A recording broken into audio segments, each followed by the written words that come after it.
This episode of the Nerd Corporation podcast may contain spoilers and explicit language. Listener discretion is advised. What's going on, y'all? This is Mega Ran, teacher, rapper, hero, Writers Guild affiliate, and new Guinness World Record holder. Just wanted to let you know you're listening to the Nerd Corporation. Turn it up. Let's go. Welcome to the Nerd Corporation.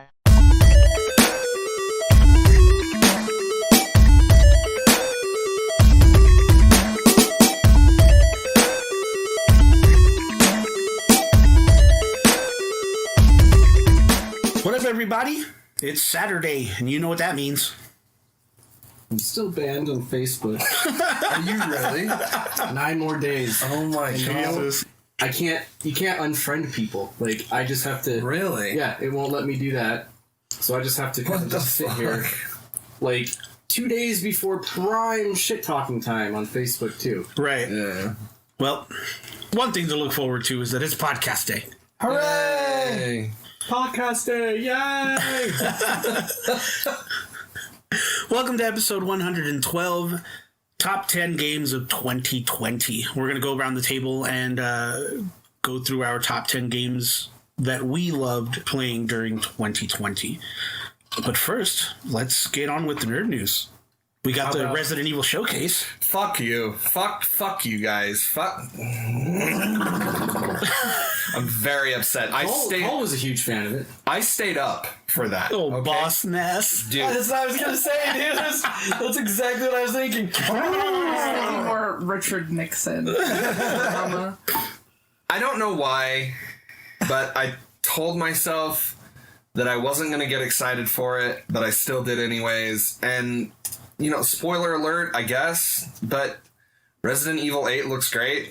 Looks like more of the same. Looks like they've improved upon 7 in ways that I could only imagine are great. Resident Evil AT.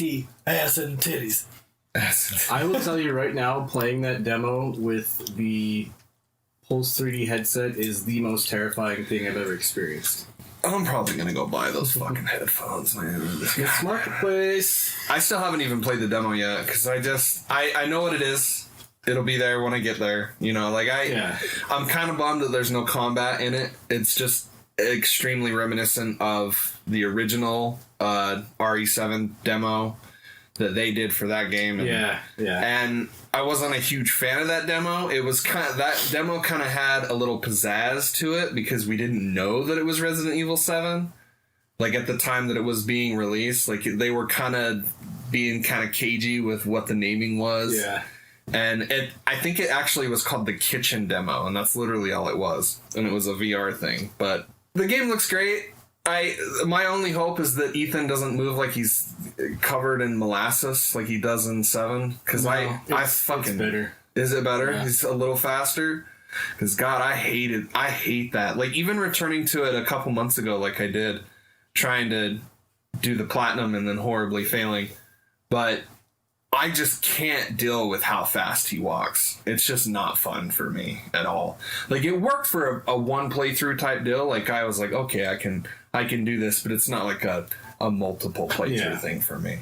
I don't know why, but I got it in my head that they were going to talk about something RE4 because they were teasing RE4. Well, there is RE4 news. Like, it's they're redoing it. Yeah, not good news. It's news. It confirms that there's something there.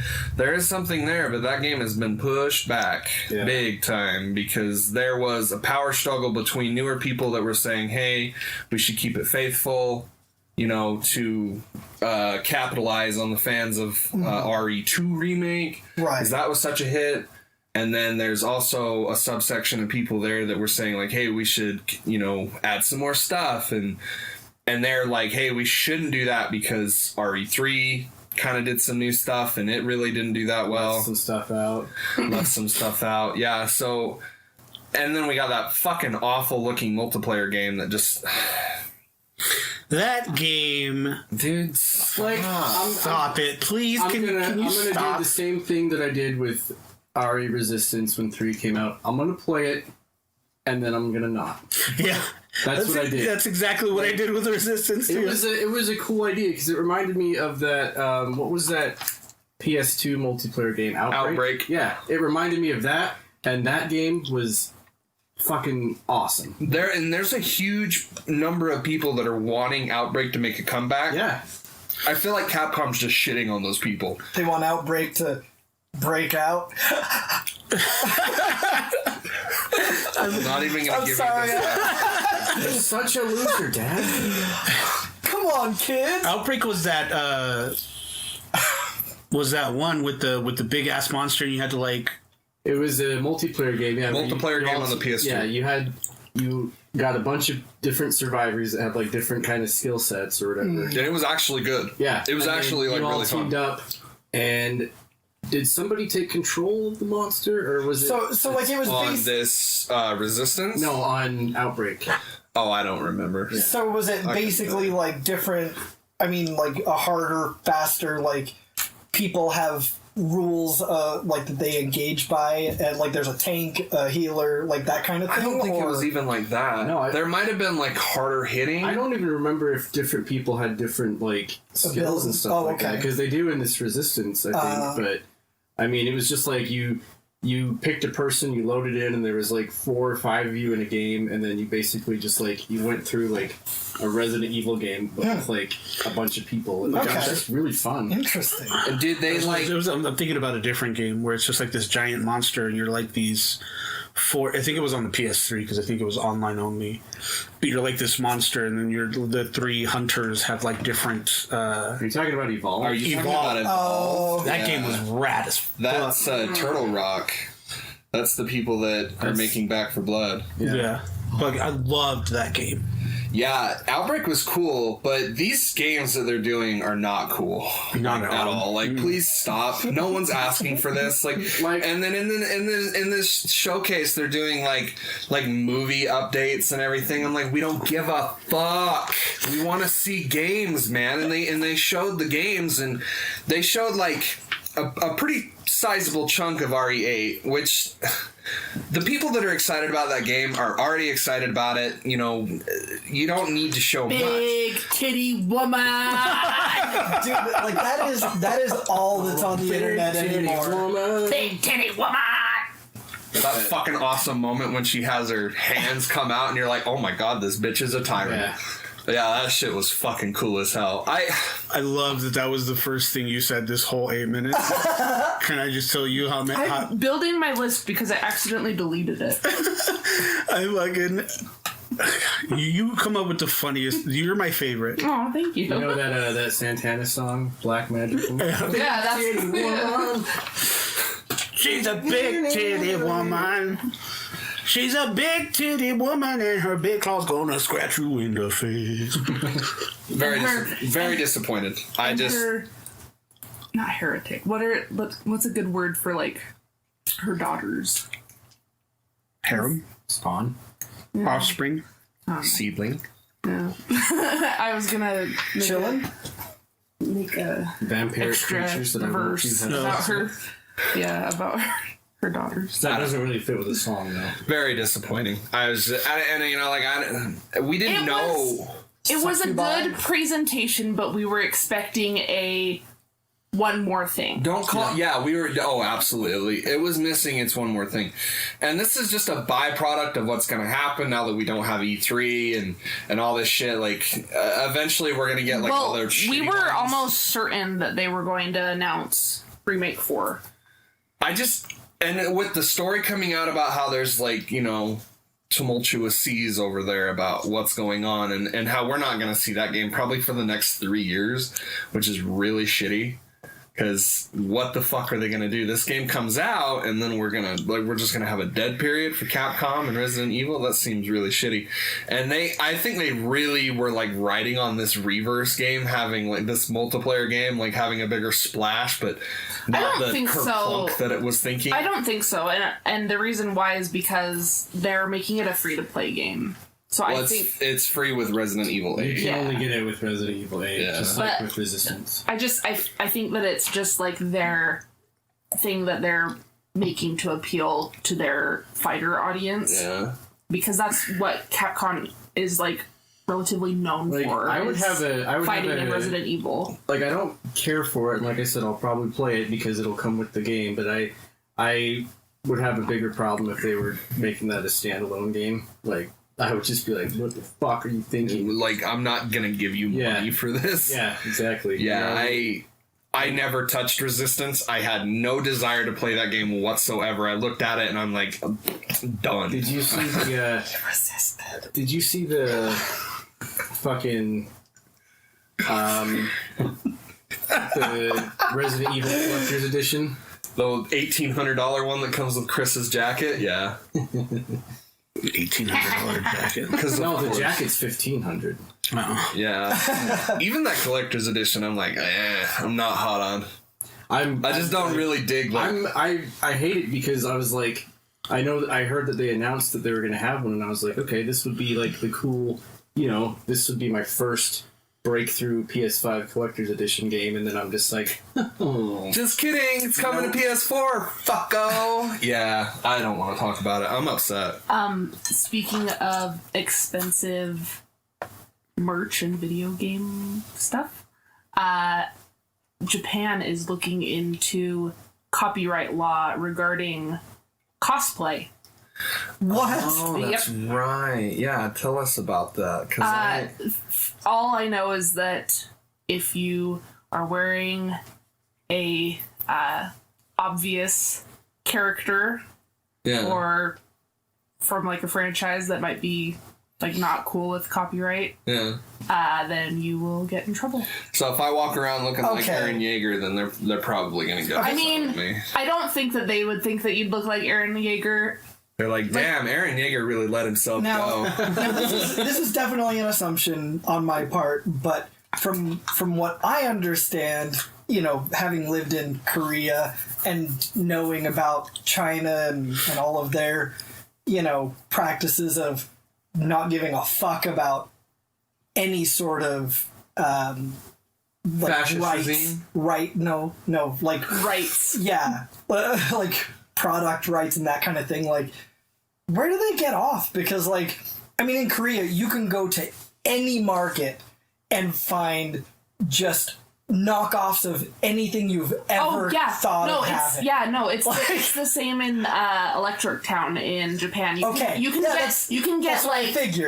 get what would seem to be like real Game Boy colors and stuff, but they're like really cheaply made and super easily affordable. But what makes me think that they're serious about this is that they did the same thing with anime streaming and like hentai streaming and stuff. Like they put a big ol' wrench in that. Like all of the not so legal websites were all gone last year. Like they were not fucking around with that. So like, what are they going to do? Send representatives to every Comic-Con going, cease and desist, please. So I don't know. Briefcase full of cease and desist letters. So I don't know how they will handle it with overseas events. Yeah. But I would imagine that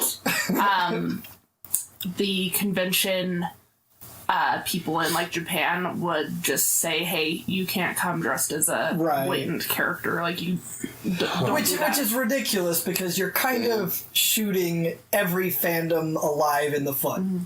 Yep.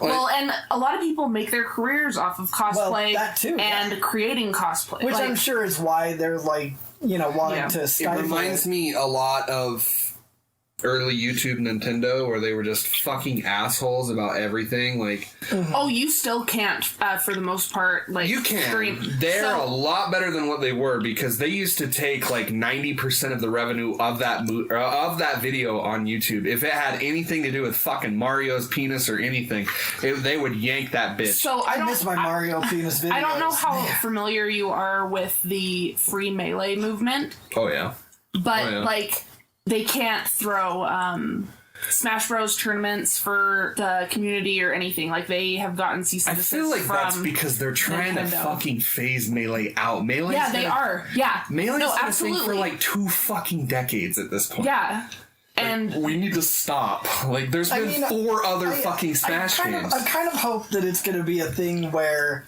they try and stop it and just, rule over the whole thing with an iron fist and then go, wait, we're kind of fucking everybody here, including ourselves, and then relax and, lay off a bit. But they haven't. It's fucking stupid. It's like dumb as hell. They've spent so much money, so much time and effort into playing this stupid fucking game that they're which was dummy fucking technical for the time. That's the reason why people are still playing it today. Mm-hmm. It just, I don't know. Nintendo likes to do shit like that where they just shoot themselves in each fucking toe. It just doesn't make any fucking sense at all because it's free ad revenue. It's free advertisement. Yeah, it's so stupid, man. Yeah, why don't you that's one not like money. Well, and that's one of the biggest ways that word gets around these days is that influencers are showing off a product, whether they're being paid or not. I think that companies might be love that shit. A thing of it too. Hey, if we're not making money off of all these people that are doing this, but they are though because more people are going directly from them. Them doing it isn't directly putting money into their pocket. There's not a 1 to 2 exchange. This guy's not streaming for Nintendo. Mm-hmm. They want their cake and eat it too. Yeah. Exactly. All right, so I don't know if any of you have seen this. Moving on. We are. Yeah. I don't know if any of you have seen this. I don't know what you mean. I don't know what you mean. So there's going to be a new Indiana Jones video game. Jesus Christ. Get the fuck out I'm of dead here. fucking serious. So... No, you're leaving out the most important part. Hold on. So this news came out earlier this month. So at the same time that we found out future Star Wars games were going to be published under Lucasfilm Games, right after that, they announced a partnership with Bethesda. I did hear about this. And Machine... Why? They announced a partnership with Bethesda and Machine Games for an Indiana Jones game, which will have its own. I don't know if this helps, but it will have an entirely original. It'll have an original story. We haven't had a Indiana Jones game since the Lego Indiana Jones. As long as it doesn't feature fucking aliens, I'm willing to give it a chance. Though? You mean Crystal Aliens? Yes. Who under Bethesda though? Let me see if it says later. Is it? It doesn't say it right there. The people. I think it's the people that made the Wolfenstein games. I mean, it says from our studio, Machine Games. Machine Games. That's exactly. So Todd Howard. I don't know, man. That's Todd Howard, executive producing. I don't know how to feel about that. Dude, they make really good first-person shooter games. When I think of fucking Indiana Jones, I don't think of... You use a whip, not a gun. Exactly. So... Maybe the whip is good. And you're afraid of snakes. Snakes. Tell me how you feel. I fucking quit. Fuck you, Todd Howard.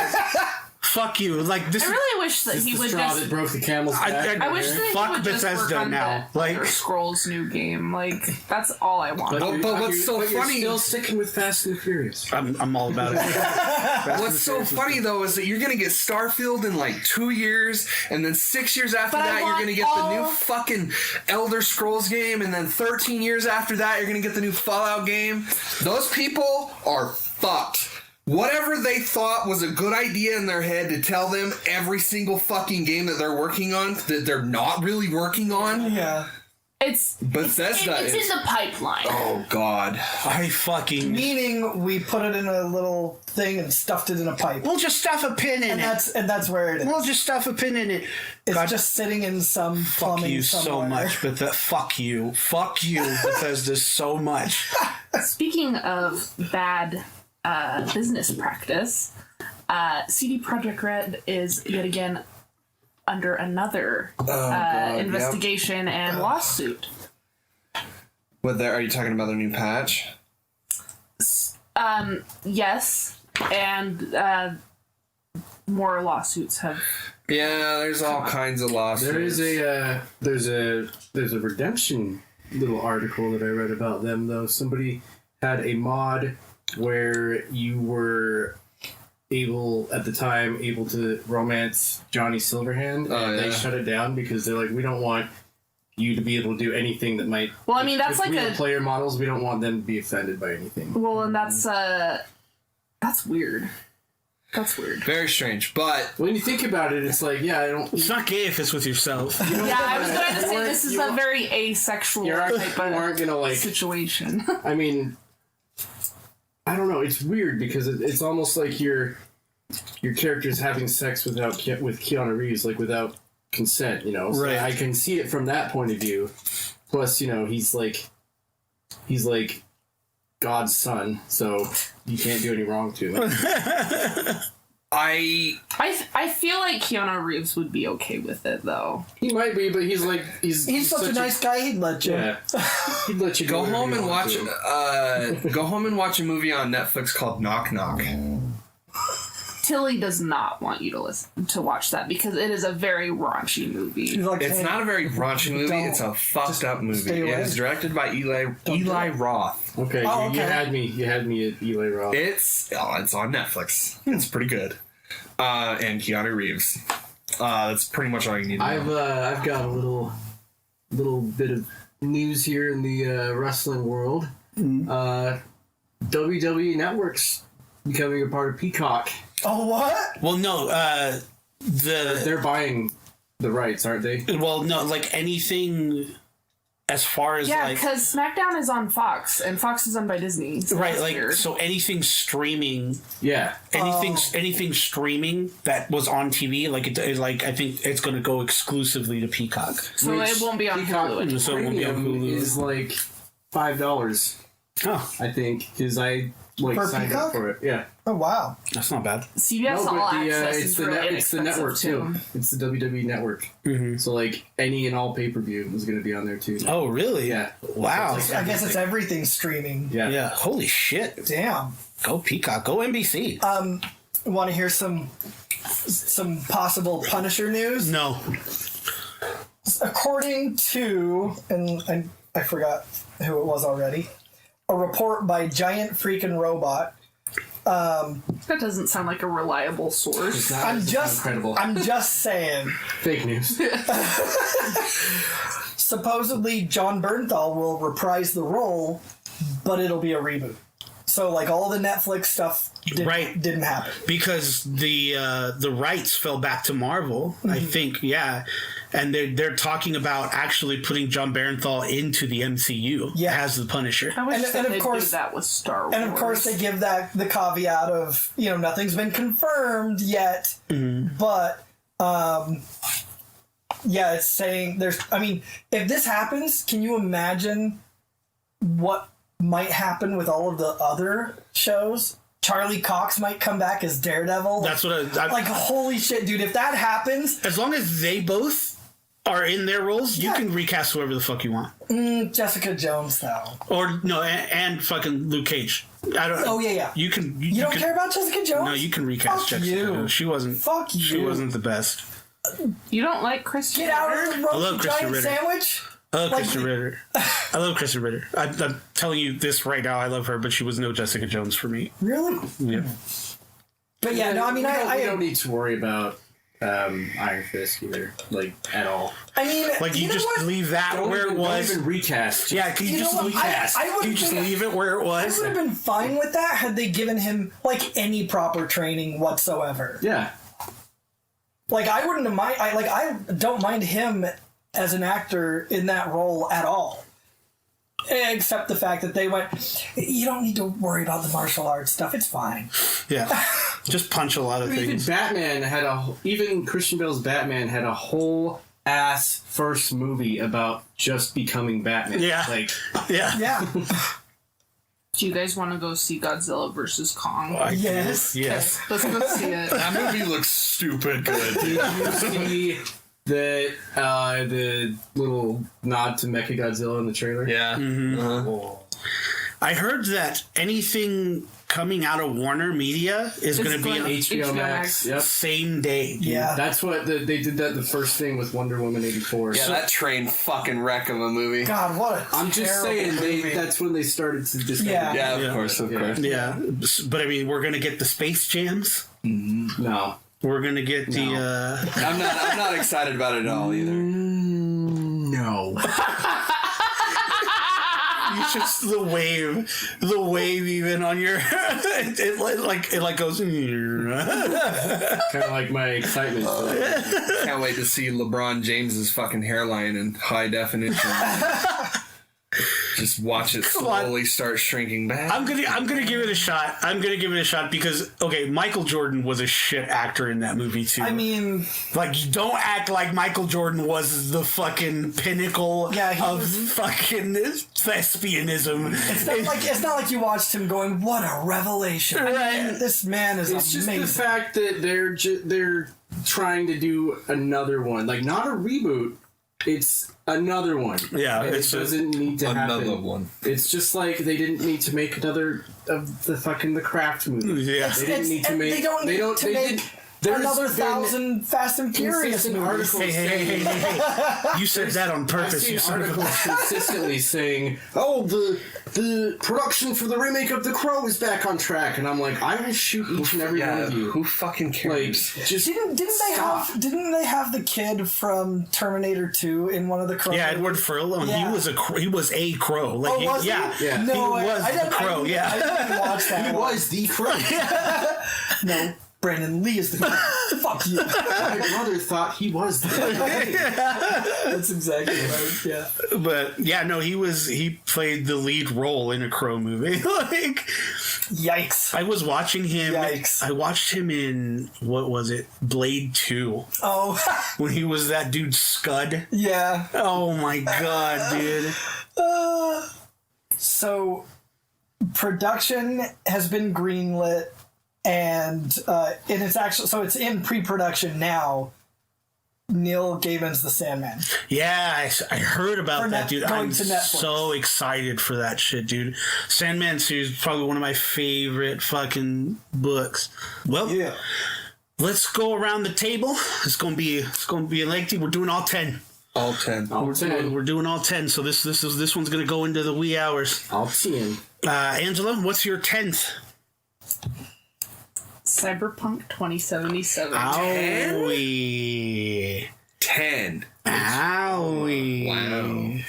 Keep in mind, I played 12 games this last year. Yeah, well, yeah. So, yes, Cyberpunk 2077. It would probably be higher if it weren't for all the bugs and all the hard crashes that I've experienced. And you went into it pretty substantially on last episode, so it's not like you really need to go into it too much. But you do recommend it as far as it is right now with current patches. No, I would not recommend it right now with current patches because there are game-breaking, game-ending glitches going on. There are now, yeah. Yes. So if you're thinking about getting it, I recommend getting it, but don't play it until the next patch rolls out. Holy shit. I've been playing it, and the only thing that I get are, like, weird, like, T-posed people and all that. The money glitch is gone. Oh, bummer. Because I was going to try to do it. Yeah. And, nope. Like, I went on YouTube for it, and they're like, no, patched. Damn. Like, there was this one thing that I wanted to do where you could get an armor rating of 6,000 with this with this, like, His armor rating. you know, it could be, and it was like, it's crazy because the dude was like, he walked into this camp and people were just fucking shooting him. Like, there was like 20 dudes shooting him, and it was just like barely trickling. They're like, Yeah. I was able to get. Damn it! I've been banned from Dave and Buster's. I was able to get a 1,200 rating. Okay. And that's still pretty substantial, but nowhere near as cool. But yeah, the money glitch is gone, and then that glitch is gone because there was a glitch where you would load it, like where you would save it before you picked up the legendary piece, and you would like reload before you picked it up, and you had to make sure that it would spawn with 4 slots in it, with 4 mod slots. And so all you do is just throw the armadillo mod in there, into each piece of clothing. Okay. Yeah, but yeah. Nick, what is your 10th? I didn't play it all the way through, but from what I did play, I really enjoyed it. I actually recommended it from you, Crosscode. Yeah, CrossCut's the shit, dude. It's a really, really, really fun. What are you playing it on Switch? Yeah. Yeah, at home on the Switch. Or no, I played it on. It was on Game Pass. It was on Game Pass. Yeah, that's true. Yeah, I played it, but yeah, that game just was really fun. I really liked the combat mechanics in it. That's like one of those a delightful little game that came out. That's one of those games that you can like really lose yourself into. Because I remember getting like really into that game. D-Rock Friel was your 10th. So I'm going to do something a little different, and I don't know. I thought it would be kind of interesting. Did you have this authorized beforehand? Yes. Yes. By Nintendo themselves. Oh. And your uncle works at Nintendo. Yes. So my uncle works at Nintendo, and he says that we're getting a new Mario game this year, and they're going to announce it at E3. Oh. Okay, that's satire. So here's what I want to do, because I mean, you guys know me. I'm very much a creature of habit. Like, I'll play like a couple video games like to the ground. So I don't think I've even played 10 video games this last year. Okay. So what I've done is I went ahead and Googled and just selected a random top 50 list. And I did this last year too. No, I didn't. Didn't you? Or did you actually make one? He made one last year. Oh, that's right. Okay, never mind. No. So I went to number 10, and we're gonna go back through their list of 10 and just give thoughts on that. Now I'm excited. All right. So what's the 10th on that? Number 10 is Among Us. Among Us, dude. Hey, wow. That's on my list. Yeah. So I mean, and they just kind of go into it saying it's incredibly simple, yet no two rounds are the same. So it's a unique game that just is constantly. It's a really fresh. fun twist on like the whole whodunit. Yeah. Yeah. I'm in a messenger group where we like sit and play Among Us like for like an hour or two. That game, it's addicting. It's a super simple, but it's super addicting. Yeah. But yeah, so that's their 10. Okay, Cole? Getting this out of the way really quick. Honorable mention, Resident Evil 3. I liked it. It's not on your list of 10? No. Wow. I like that game a lot. You platinumed it. I did, but it is not worth $60. Well, because it's really short. It is very short. And it's a remake. Well, they also... 2 was well worth $60. Well worth $60. This game was not worth $60. They took a bunch of shit out from the original game, and it's very disappointing. And the fact that you can beat that game in like 40 minutes really says something. Honorable mention. It's still a fun game. If you can get it for like $20, great price. Great price for that game. My number 10 is Astro's Playroom. Don't give me that look. It's on my list. Don't give me that look. We're all gonna have. I'm sure that The Last of Us is on every one of our lists. Like, nope. Except for you. You're a fucking weirdo. You gave it away. Oh. You ruined it. Oh. No. Astro's Playroom is really fucking cool considering it's a free game with the PS5. It's a stupid easy platinum, and it is just a joyful little jaunt through PlayStation's history. It really is. It's so much fun. I played it when you guys first got your PS5, and I was like, this game I do want to play looks that. really good. It is so cute. She showed me all the stuff that the artifacts that you collect. I was like, oh yeah, okay. I'm gonna once I get my hands on one, I'm gonna have a blast. Yep. And I platinumed it in 3 days, I think. Yep. Mm-hmm. And I'm sure you're going to go into it more, so I'll keep mine short and brief. But I loved it. I thought it was great. And for a free game on the PS5, and it really shows every single thing. It's really like the only thing that really shows off the DualSense, which is kind of a shame.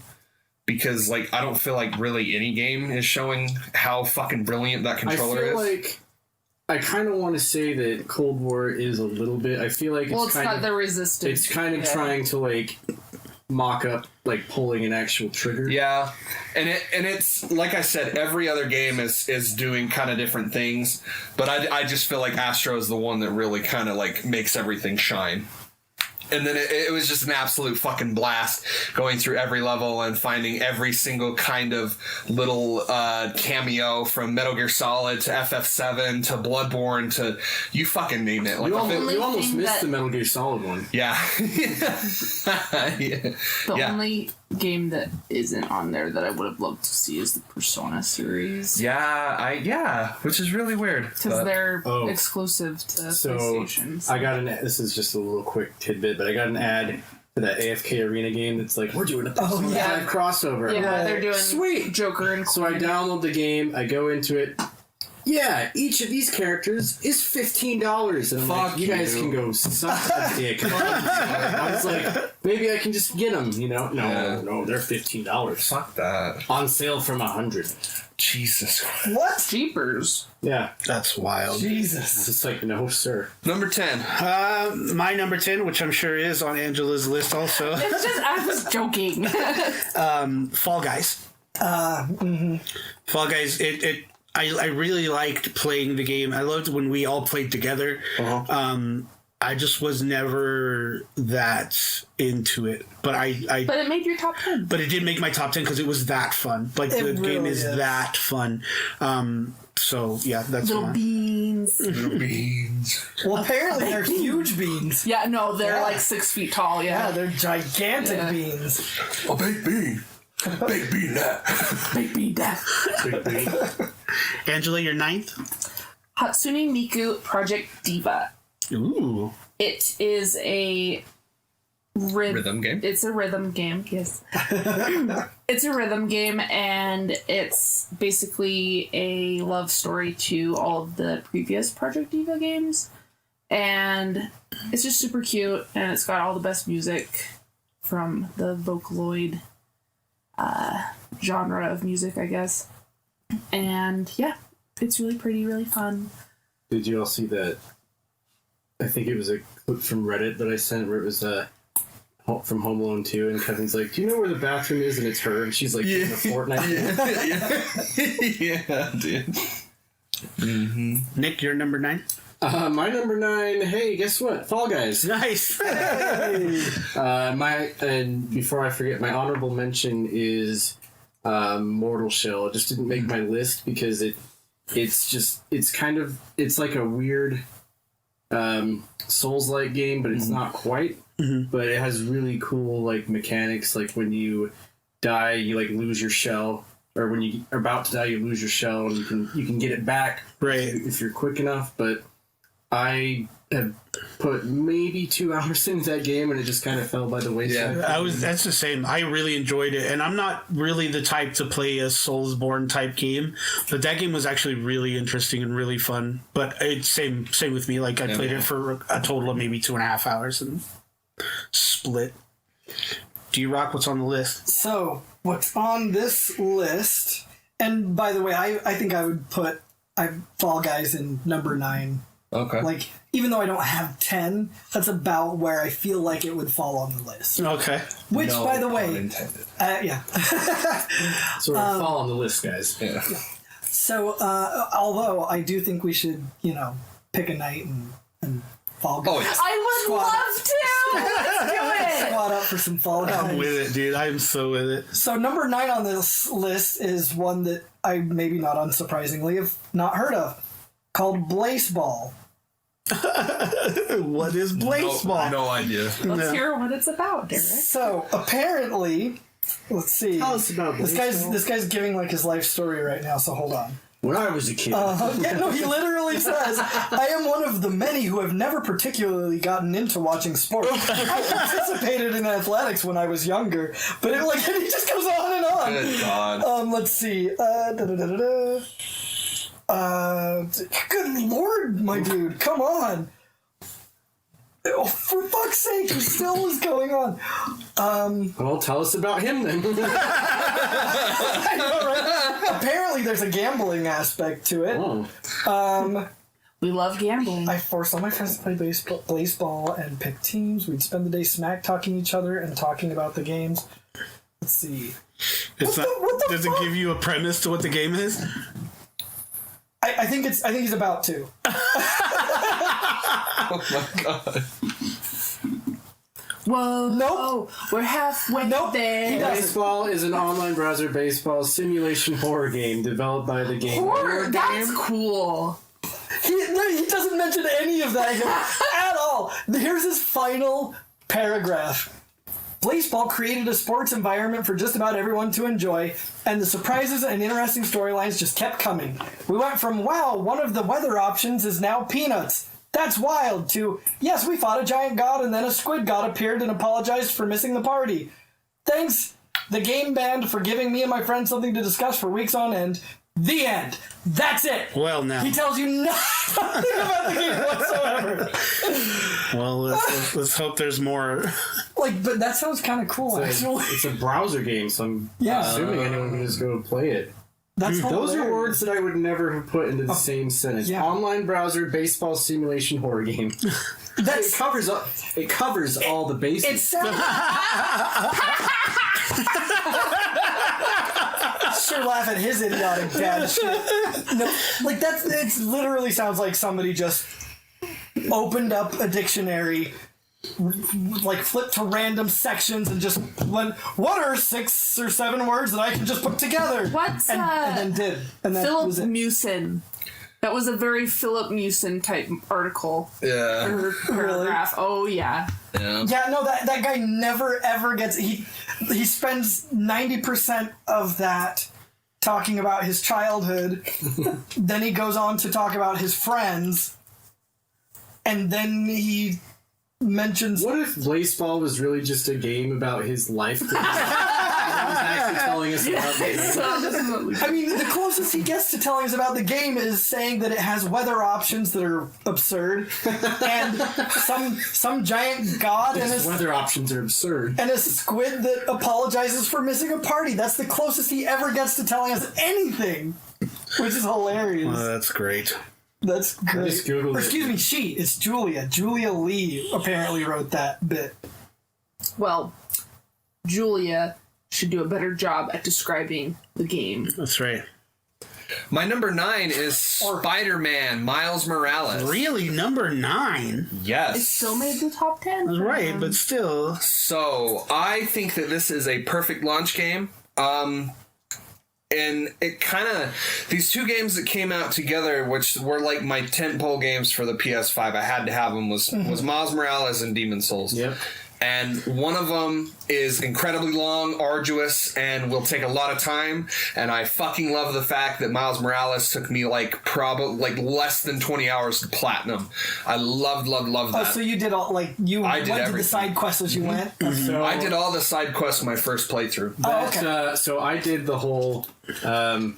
You have to, if you want to, you have to go into the game on PS4, upload your data, and then go into it on PS5. See, I still haven't even done that. And that whole unlocking all those trophies one after the other is the greatest. It's you still have that disc? Yeah. Bring it over. Okay. Because I need to do that. I recorded it because I wanted to share the video. That's an easy platinum, man. It was a 5 minute. It took 5 minutes for everything to pop. That game is way high on my list. Yeah, I know. It being at number 9 does not detract from its quality at all. I think it is a fantastic video game. There are parts of Miles that I love a lot more than 2018 Spider-Man, and I fucking love that game. Mm-hmm. I love the fact that this is a really, really short game. I love the fact that you can pick this thing up and play it and be done with it in a reasonable amount of time. And if you bought the $70 version, you got Miles and Spider-Man Remastered for PS5. And Spider-Man Miles Morales is the game that I put on for casual people to show the differences in power for the PS5. Which, in my bundle that I got, I thought that I was just getting Miles Morales. I got Ultimate Launch. That's cool. Yeah. That's fucking rad. Yeah, just to be able to switch and how fast it is, man. How you can just switch between fidelity and performance. It's not necessarily on the fly, but it's so fast. Yeah. And you get that true 4K at 30, which makes me want to puke. But you also get that 60 frames. It's so buttery smooth. It's so great. And it just makes me think that there's a real promising future for this console if we can do shit like this. Mm-hmm. If you can have that door open, you know, I'm sure you're going to get into the nitty gritty of this game. So I just really appreciate the performance and the fidelity of this game and how well it handles on PS5. I was thinking about getting it on PS4 so I could get the platinum again, but I doubt it. But yeah, that's my number 9. If you want to get it again, please bring that disc over because I would love to get that platinum. My number 9 is Animal Crossing New Horizons. Now that I'm getting back into the game, and I'm playing more of it, and cheating, basically, Are you time traveling? No. Okay. No. I'm. He's getting his entire game handed to him. He's getting the Donald Trump experience. Yeah. I got a small loan of $1 million bells. And, my sister just hooking me up with like all the recipes, all the flowers, all the bells, all the. Do you know how hard I had to work to get the for the iron cupboard? The ironwood kitchen sink. Yeah, because you have to have 2 different ones. You can't find the freaking cutting board. It takes forever. And my sister, bless her heart, didn't know what the difference in hemispheres were. So she's in the southern hemisphere. So I could just go to her place and collect all the fish and all the bugs and all the things from the southern hemisphere. Dude, I'm so glad that they made it to where you can, with the dream system, where they made it so you can go to somebody's island without them even having to coordinate. Oh, yeah. That was a big... Well, that's something that they brought back from New Leaf, which I really think should have been there at launch, but it's a really good quality of life update that they added. So yeah, I just like I'm really enjoying it now, and even if I wasn't being like carried through like I am right now, like it's fun. Like I remembered why I was so obsessed with the game in the beginning, and we all like went to everyone's islands. Yeah. It was so much fun. Yeah, so I found a new love for that game and made it my number 9. Number 8. Yes. Number 8. So my number 8 is a game called Speed Dating for Ghosts. You did talk about this before, yeah. So it is a visual novel dating sim. Mm-hmm. It has a lot of charm. It's super cute. It's super short. It's like $6 on the Nintendo eShop. It's also on PC. It's a port that came out this year. So technically it didn't come out this year. But since it's a port, I put it on my... Yeah, it counts. Why not? Yeah. It released on the console this year, so... Yeah. But yeah, highly recommend Speed Dating for Ghosts. Snickerdoodle? Snickerdoodle penis. I've had this on here, and I haven't decided if I wanted to switch it out for something.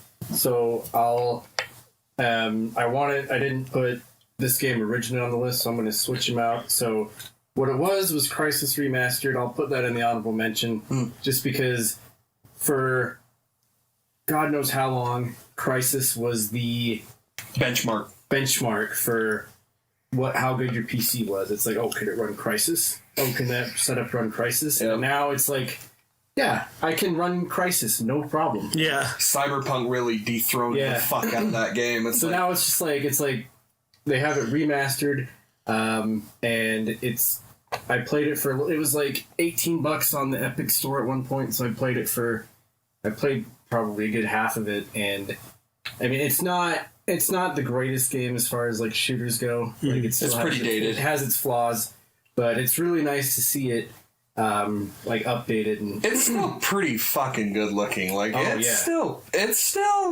turns some heads, man. Yeah. You know, why don't we call retro games demastered games?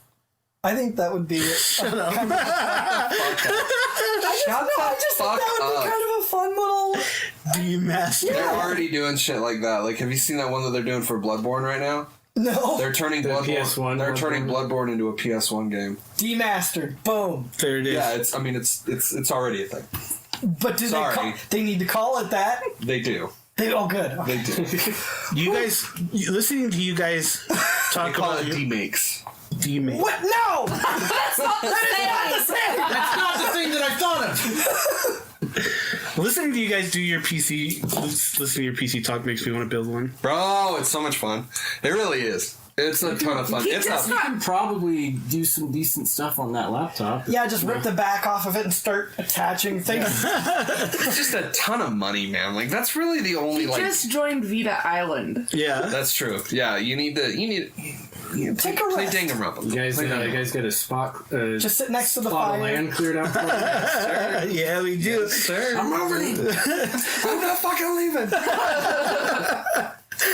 So I decided to take that out, put it in honorable mentions, and I haven't been able to figure out how to move my list around, so I'm just gonna, even though I feel like it's way better, I'm gonna slot Dark Souls or Demon Souls in at number 8 because I want it on the list. Mm-hmm. It's infuriating me to no end. Yes. But I find myself playing it at least like 2.5 hours a day.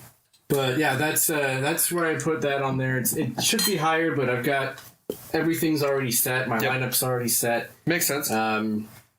A little nod if you ever watched The League. I've already set my lineup. Yes. But yeah, that's all for I got on that one. But I wanted to put it higher, but I've already got everything in. So I'm putting Demon Souls at number 8, even though it should be higher up. But it's a fantastic, well done remake of a game that I never even played when it was on PS3. So yeah, because it was a nightmare.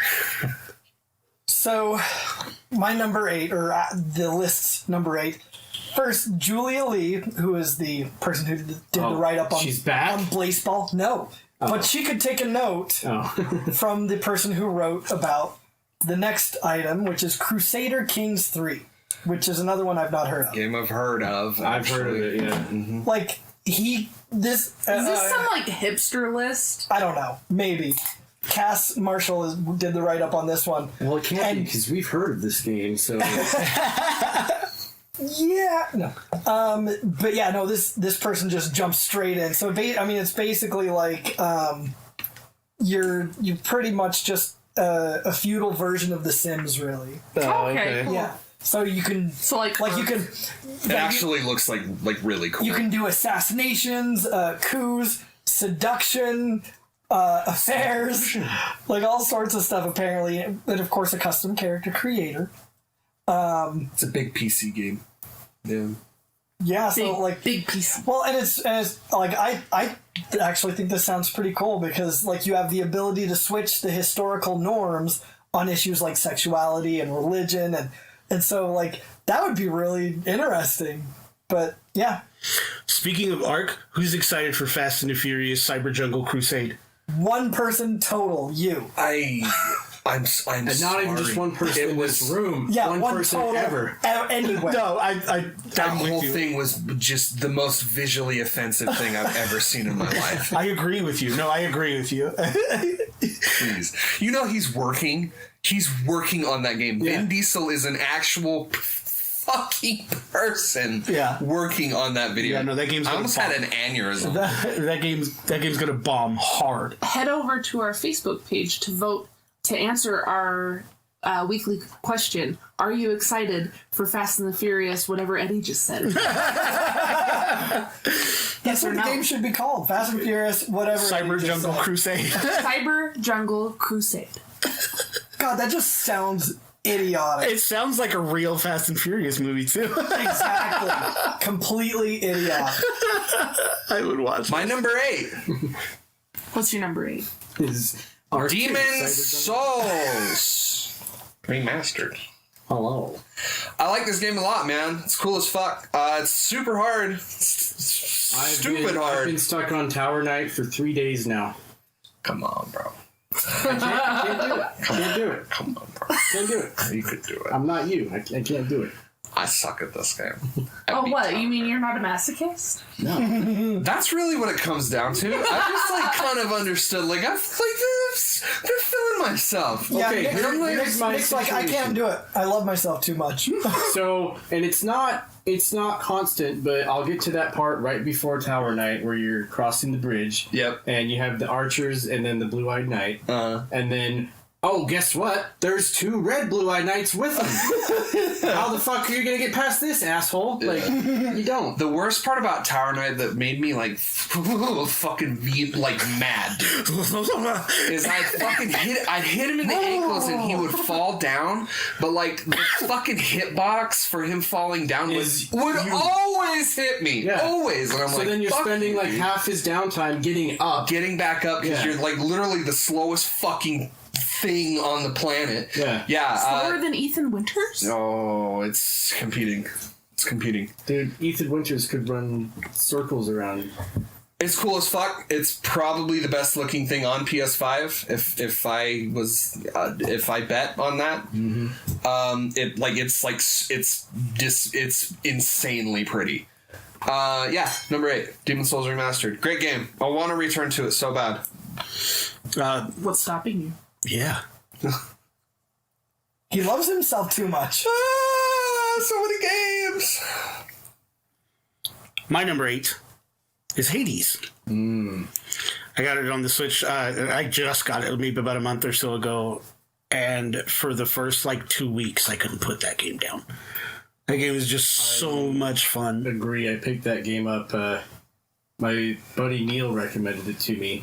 And I picked it up on the Epic Store when it was in its early access phase, and I was like, okay, yeah, this is a really fun game. I can see it, maybe taking off, and next thing you know, it's like, hey, Game of the Year award goes to Hades, and I was like, oh shit, okay. My number 7 is Hades, so I'm going to piggyback off you. The game is great, and I feel like it coming out on Switch is perfect because that game is so good at being a pick up and play for however much, however long a run is. And then it's also the most addicting game when it comes to one more run. Yeah. Mm-hmm. One more. Let's just do one more. Yep. And then another turns into another, and then another turns into another. And before long, you're like, I just sunk 4 hours into this fucking game. Exactly. Switch is dead. Yeah. That game it's just absolutely mastered just the one more time. And I would love to return to it again because it really is that perfect pick up and play game. So why haven't you? I'm gonna Angela, number 7? My number 7 is a little game called Among Us. Oh. Tell us about it. I think you all know about Among Us, but the reason why it's my number 7 is because I've put a lot of time into that game with friends and also with strangers on the internet. And honestly, one of my favorite things to do in my spare time is cyberbully people. So this game is just right up my alley, and it's perfect because it's anonymous. I was kind of hoping to hear your whole story with your childhood friends, what? What's her bucket over there? Yeah. On that baseball game. I love one of my favorite memories of last year is us playing it together on our phones, and we were right next to each other, and we convinced that the people that we were playing with that we were actually in real life dating. Me and you were right next to each other. Oh wait, we're not? Well, yeah, but but it's hard to convince people on the internet. It could have just been something stupid, but you have to say the whole I just of it. It's my favorite moment is I fucking totally outed you. No. Yeah. No, you didn't. I did, yeah. No, you, so I was getting accused, and that's right. And Cole looks at me and he's like, "Are you the imposter?"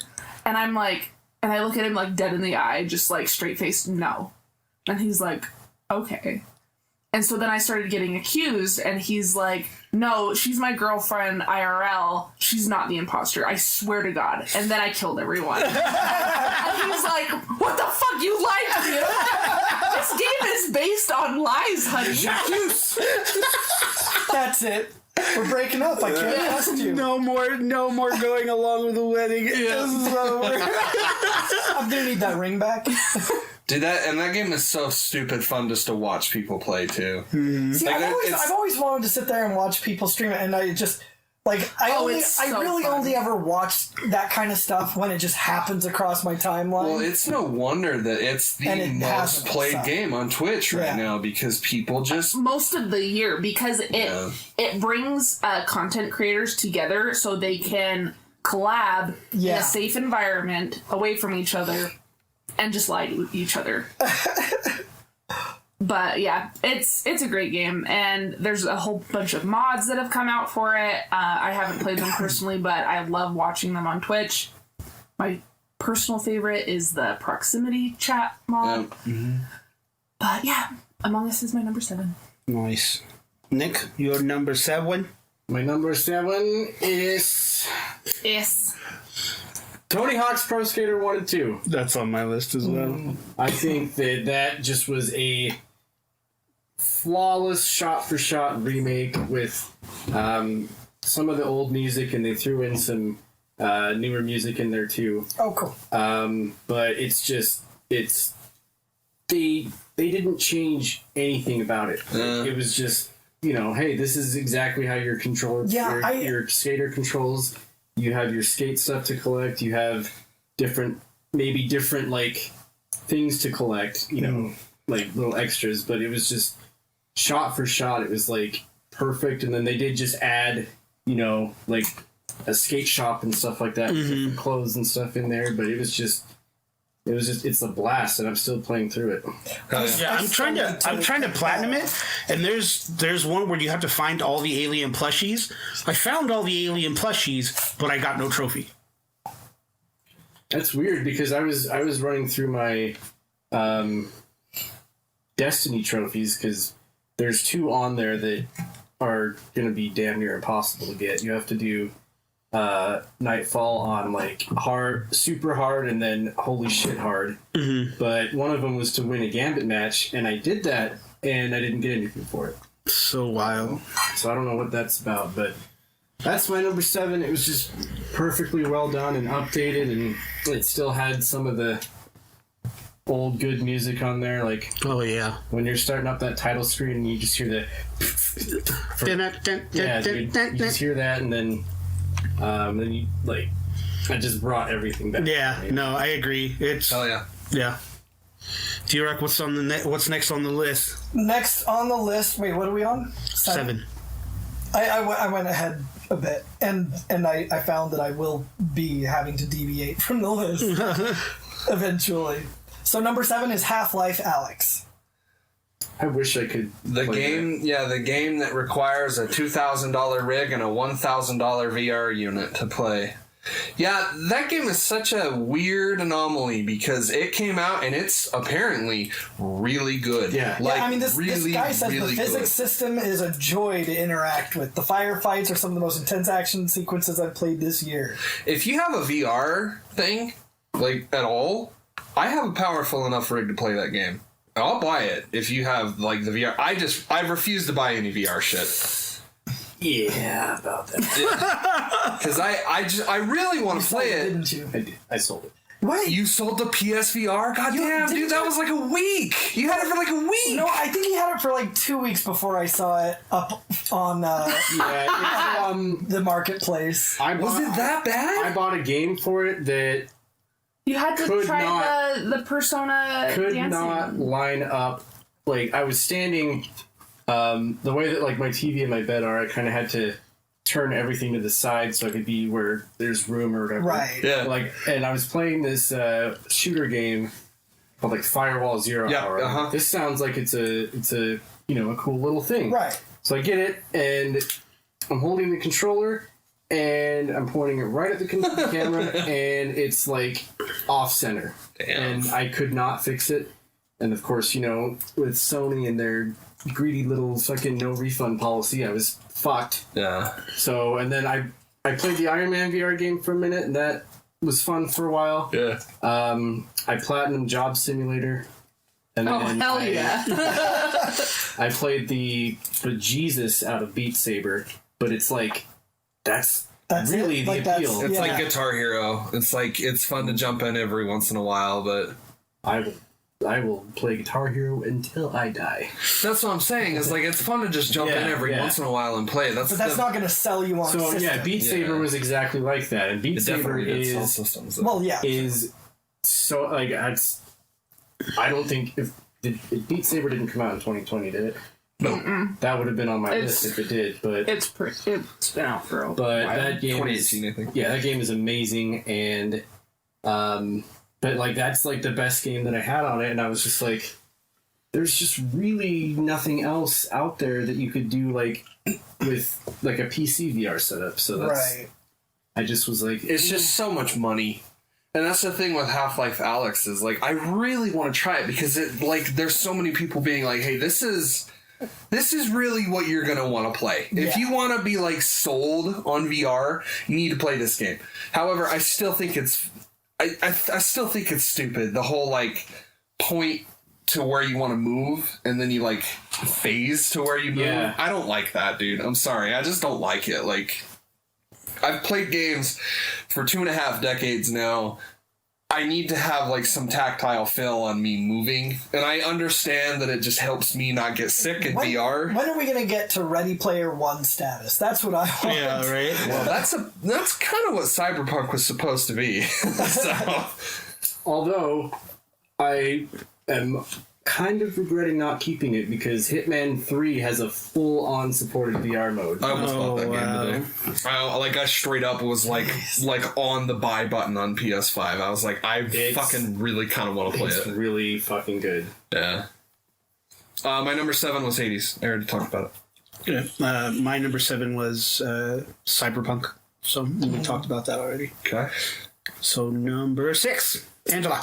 My number 6 is a little game called Bugsnax.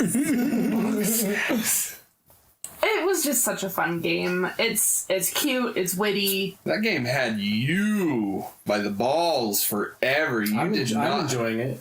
Yeah, you got it? Yeah. Good. You did not stop playing that game. Well, because it's an easy platinum. See, I don't think it is. I thought that game, like, the amount of trouble that you went through to catch all these fucking weird little creatures. Well, because it's very... Especially Snoopy Banoopy. Snoopy Banoopy. Yeah. Was the...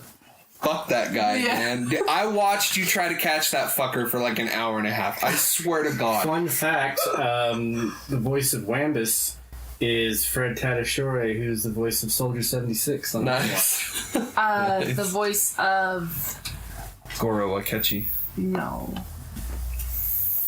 Filbo is Ryuji from Persona 5. Shut the fuck up. And Saitama from One Punch Man. That's right. Yeah. That man's range. Right? And Beffica, that's Morgana's voice actress. I knew. And the chick from Fire Emblem Three Houses. The green-haired bitch. I don't know her freaking name. The goddess. No, that's right. That's the name. Yeah. Sothis. Sothis, yeah. Yep. Mm-hmm. Yep, that's the name. I'm sucked back into that one now, too. Okay. I lost mine, bro. I lost my copy of fucking Fire Emblem. Oh, you dummy. My son fucking got a hold of the game cartridges.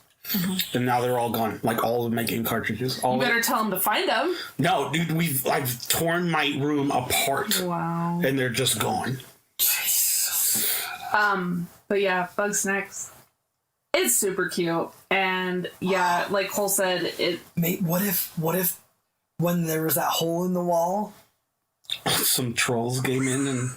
Well, no, I mean... The people in the wall. What if... No, what if... Borrowers. What if, like, just... somehow, like, the cat was, like... grabbed him and stuffed him in the hole, and then they patched the hole up. It's the sock and underwear troll. It is. It is. I don't think even a cat would pick those games up because they would not. Yeah. You would be surprised what Saki gets a hold of. I'm just saying the way they made the Switch games to not be put in mouths. Oh yeah, because they taste like pepper. one thing that I really appreciate about Bugsnax is the fact that when you catch a Snax, its voice does like a Pokemon thing through the speaker through the DualSense. Yeah. So like you'd catch it and it'd be like Snoopy Banoopy, Snoopy Banoopy. Stand up. Yeah, and bunga bunga bunga. I was laughing so fucking hard. The bunger had me fucking rolling. Yeah, I remember. Oh my god! So I started the game before Cole even started playing the PS5 because he had to go into remission after spending so much time in front of the mall trying to get the PS5. Yeah. So I, after I finished Astros, I immediately jumped into Bugsnax, and so he comes by a couple days later. And he's like, oh, so you're playing Bugsnax? And I'm like, yeah, and you gotta see this shit.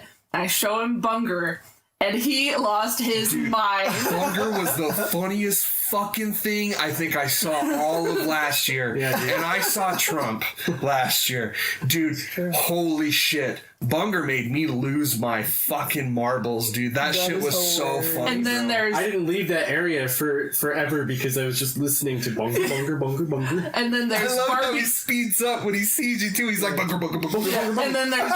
And then there's Barbecue Bunger. Yeah. Who's a total bitch, by the way. Oh, he's an asshole. But That's amazing. Yeah, no, it is Weirdly pleasant game. No, that game is so special, honestly. It's got horror elements, it's got mystery elements, it's got the catching from Pokemon. I mean, it just seems super quirky and it is, and fun it's, and unique. And when you look at the trailers and stuff, you'd think, oh, this is just a stupid kid's game, Skylander. We all talked shit on that game. Yeah, no, oh yeah, big time. I remember. We were like, what the fuck? What the fuck is this? But I remember our buddy Nate was like, no, you guys are gonna love Bugsnax. Yeah. But yeah, highly recommend. Fantastic game. Nick, what's your sixth? So, I had something that I moved to honorable mentions again for number 6. It was Star Wars Squadrons, but I have another game to put in its place. But Squadrons is really fun. It's just really... It's a big learning curve. It really especially is. if you jump into multiplayer, because you're going to get annihilated. You're going to get fucking eaten up. But it's fun. It's got a really fun story. It's weird to just be playing a strictly fighters Star Wars game. So I'm putting that on honorable mentions, and then in its place, I haven't even played half of it yet, but I already feel like it should be in there. Is what is it called? Oh no, it must not be that great. I can't remember the full name, but it's the Phoenix Rising. Oh. Yes, dude. Immortals Phoenix Rising. Immortals Phoenix Rising. Dude, that game is so cool. Dude, it's just... My brother was telling me about it. The voice It's work, by Ubisoft, right? The voice work in that game has got me, dying. Yeah, dude. Zeus and Prometheus are fucking hilarious. It's so good, dude. It's Ubisoft's Breath of the Wild. That's what my brother was telling me too. And what he mentioned was that a lot of people are upset that it's like a blatant ripoff, but he described it more of a genre of Breath of the Wild. Because it's not a direct clone by any means. Like Genshin. Yeah. it's just, that's the best way to describe it, is just like this PS4 next gen Breath of the Wild. It's absolutely gorgeous on the PS5. It is. Combat is so smooth. And and how you can chain together the sword and then go right into an axe attack. So good. It works really well, and So that's my number 6, and I only have it there because I only bought it last night, so I've only played 2.5 hours of it. But I was like, I feel like it deserves to be on the list more than actual Squadrons, because Squadrons is good, but it's I'm very torn about that game. No, makes sense. So number 6 on the list that I am using is Miles Morales. Okay. Which... Cool. I mean, we've already talked about. And granted, even though I didn't and still haven't done a run with doing all of the side quest content and everything like that.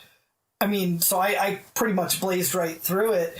Like, and even so, it was such a blast. Yeah. You know, it was so well done.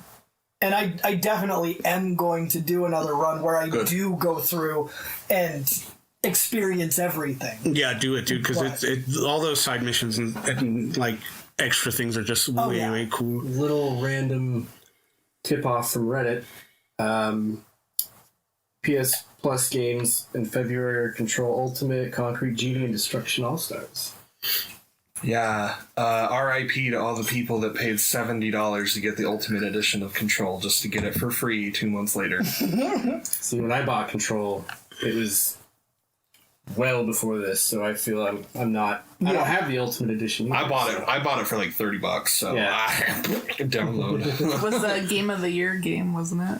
The Game of the Year sale. Oh, yeah, something like that. That's why it was only 30. My number 6 is Doom Eternal. I was wondering where that was going to pop up on your list. It's no secret. Doom 2018 is one of my favorite shooters of all time. That game is immaculate. It's so much fun, and that soundtrack is orgasm worthy. So oh my god, I still listen to it to this day. Like, I'll still put on BFG Division and I'll be like, this is fucking amazing. I remember no Mick, no buy. Well, and that's kind of a reason why this game is so low on my list, is because, or so high, I guess, depending on your verbiage. But most of the tracks on here are done by Mick, but some of them aren't. A shocking amount of tracks on here are not made by Mick Gordon. And I don't like that at all, actually. Like, Doom is very unique, right? Like, when you're playing a Doom game, you know you're playing a Doom game. But what made it that extra bit special was just that destructively good fucking soundtrack. And it really pains me to know that the next Doom will not have Mick Gordon in it. He was working on the Bring Me the Horizon album instead. He produced that EP, and that is some of the best shit that they have put out in the last 10 years. Their fucking song with Baby Metal? Yeah. I was fucking obsessed with that goddamn song. I still am. What do you mean? Yeah, he produced Dear Diary. Yeah, I'm just really sad, man. Like, and their DLC that they're doing right now, like, it doesn't have Mick on it at all. And I'm just like, you're totally ripping out like half of the identity of these games by not having him on there. And I know that there was some fuckery there, whether it was Mick's fault or whether it was Bethesda's fault. Damn it, Bethesda! I don't know. I really don't know. But Doom Eternal as a game is really good. I found myself getting a little bit more frustrated with like ammo drops and everything. With 2018, I felt like it was just constant. I could play that game on Ultra Nightmare and I'd be fine, but you couldn't fucking pay me to play that game on Ultra Nightmare. I'd play Doom Eternal on Ultra Nightmare. No way. And thank God there wasn't any kind of trophy for playing that, because I platinumed that game the weekend I got it. But there's just something about those Mick Gordon tracks that just elevate that fucking game to just this otherworldly level. And it's all about that. It's all about that for me. And it's really, really disappointing that he's just not a part of Bethesda, but a part of these Doom games anymore. Yeah. And just an absolute joy when you hear that he's working with Bring Me the Horizon or whatever he's doing. So, in all honesty, I'm looking more forward towards what he does instead of the next Doom game, which is really sad. My number 6 is Call of Duty Cold War. That game literally brought Call of Duty back from the dead. Like, of course people are going to play Call of Duty because it's a Call of Duty game, and everybody wants to have the next Call of Duty game because that's just that. But this is the first Call of Duty game where I'm like, you know what? I want to play Call of Duty. Not like, hey, I'm going to get on COD for a little bit. For me, it was the game that brought it back was Modern Warfare, but Cold War is like keeping it in play. There's just something really fun about those Black Ops games. Yeah, Black Ops games. There's just something about Black Ops that almost 500 eliminations with that Pelican sniper. Holy shit. And I still don't have the gold camo for it. Are you serious? That's wild. Because the last ones that I need are the 5 kills without dying 20 times, and the 20 rapid double kills. Yeah. And those have just been getting harder and harder to get. But dude, I just got the gold for the AK-47. That was my first gold. But yeah, no, those games, even the story mode in that game is superb. One of the best stories I've played. Oh, yeah. One of the best Call of Duty stories I've played in a while. I haven't touched zombies much, but what I have played of zombies has been fun and cool. But honestly, I like the whole idea that, it's the Cold War and there wasn't any sides fighting, but hey, here's a secret part of it you don't know about, and it's just people just sneaking around Germany with the Stasis running around and stopping it, and I'm just holy shit, this is a really good story. Yep. So that's my number 6. Hell yeah. Number 5, Angela. Super Mario. Holy Jesus Christ! Super Mario Brothers 2, baby. Yes. I know y'all couldn't see that, but that startled the fuck out of me.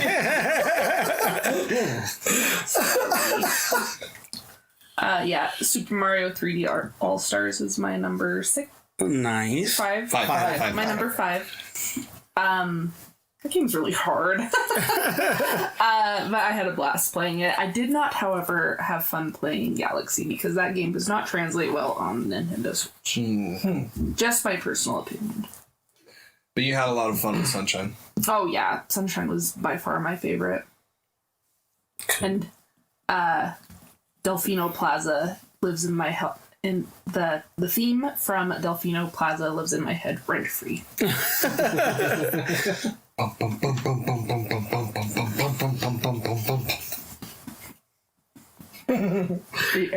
we? No, it's still in my head.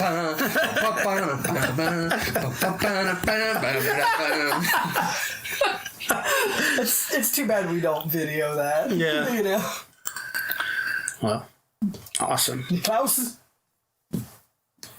Number 5. Yes, my number 5. What? That's how you say German. 5 in German. Ghost of Tsushima. Okay. I'm in it at number 5. Okay. And I fell away from that game with everything else that came out, but I'm still trudging along through it. And so I haven't finished it yet, but that's another one that I really, really want to get down on. Hell yeah. That game has one of the best looking PS4 to PS5 updates. It 60 frames, glorious. man. Yeah, it makes phenomenal. It makes me kind of butthurt that I platinumed it because I have no reason to return to it except for to see that. That's what I'm just playing it on my PS5 now, and it's just that scene when Potch is talking about his hillside and just yeah, of course. When that sunlight comes through the trees, These hills sing. So, the list's number 5 is another one that I'm not familiar with. Kentucky Route Zero. What in the I don't even know what that fucking game is, but so many people talk about it. So I've seen it on the store. It's a multi-chapter thing. Yeah. Okay. So the final chapter is the only thing that came out in 2020. It's a very hipster list that you're That's what I was saying. You know what? It kind of is. But, and the way that this person talks about this game is so poetic, too. Check this out. He goes, so the game meanders through its strange and supernatural tale. Oh, God. Stop it. Of a truck driver trying to make a final mysterious delivery. Oh. According to video game logic, the delivery should be the end game, the whole point of the journey. But as the game goes on, it becomes clear that this is not a story about ticking off quest markers. Yeah. No, It is about failure, about the ghosts we leave behind, the tortured projects that we begin and never manage to complete. Stop it. Playing through Kentucky Route Zero feels like writing a poem, groping to find the words, and leaving with the sad, weird feeling that it's still not quite right, but it'll just have to How do. fucking meta. Get the fuck out of here. God. For God's sake. Oh my God. I mean, I guess if you're gonna write something, fucking throw it all out there, but... You're not making me want to play this game. I mean, I think it sounds like it might be kind of cool. Like, it's... Jesus. Dude, I would come across it on the PlayStation Store, and I would click on it and find myself just going, I still don't know what this game is. But yeah, it's like And it's then a I move on. Novel is an adventure game? It's a point and click. Okay. So, yeah. So it's an adventure. Okay, you have piqued my interest because point and click games are like my fucking shit. Like, I mean, it sounds really, really cool to me. I have heard really good things about it. But all that shit you just said is unnecessary. Like how it's... I've heard really good things about it, but not Except that. that. But yeah, so that's my God, what an entry. Okay. Your number 5? My number 5 is Cyberpunk 2077. Cyberport. I think this game has all the potential in the world to become something really, really great. I think it is just a fluke that we got it in the state that it is in. I really think this game is special. I really do. I think that the way that it handles its moment-to-moment story beats is really unique, and I think Keanu Reeves was fucking an amazing get for this game because he just sings, man. Like, he's so good. Like, every single moment, and I kept thinking, like, okay, Keanu's gonna, like, pop up every once in a while. No, he's in your fucking face constantly. Yeah, dude. He's See, from like the trailer and stuff like that, I thought that the way, because when they show him, like in the trailer, they introduce him, he's like picking you up off the ground. Yeah. And I'm thinking, oh, he's just a guy that I run into. He's just a and dude. We go off and have these crazy hijinks together. But little did you know that he's like intrinsically not spoil it for people that are going, because you really should play this game, please. Yeah, I mean, Homie's with you every second of the game. I still haven't gone and picked it up. I still need to go pick it up. It really deserves to be played on something that can handle it properly. And your fucking base PS4, I'm not like poor shaming you or anything, but like just wait until you get more powerful hardware to play that game. Or wait for them to roll out a legitimate. Even then, I would still be like, nah, don't do it, because I have no faith in them that they're going to revitalize base PS4. Laptop, though, right? Yeah. You could probably get a way better experience on that than you could on your PS4. You would probably be paying the $60, though. Right. Oh, absolutely, yeah. But it's more the potential for what this game could be and how great it can be.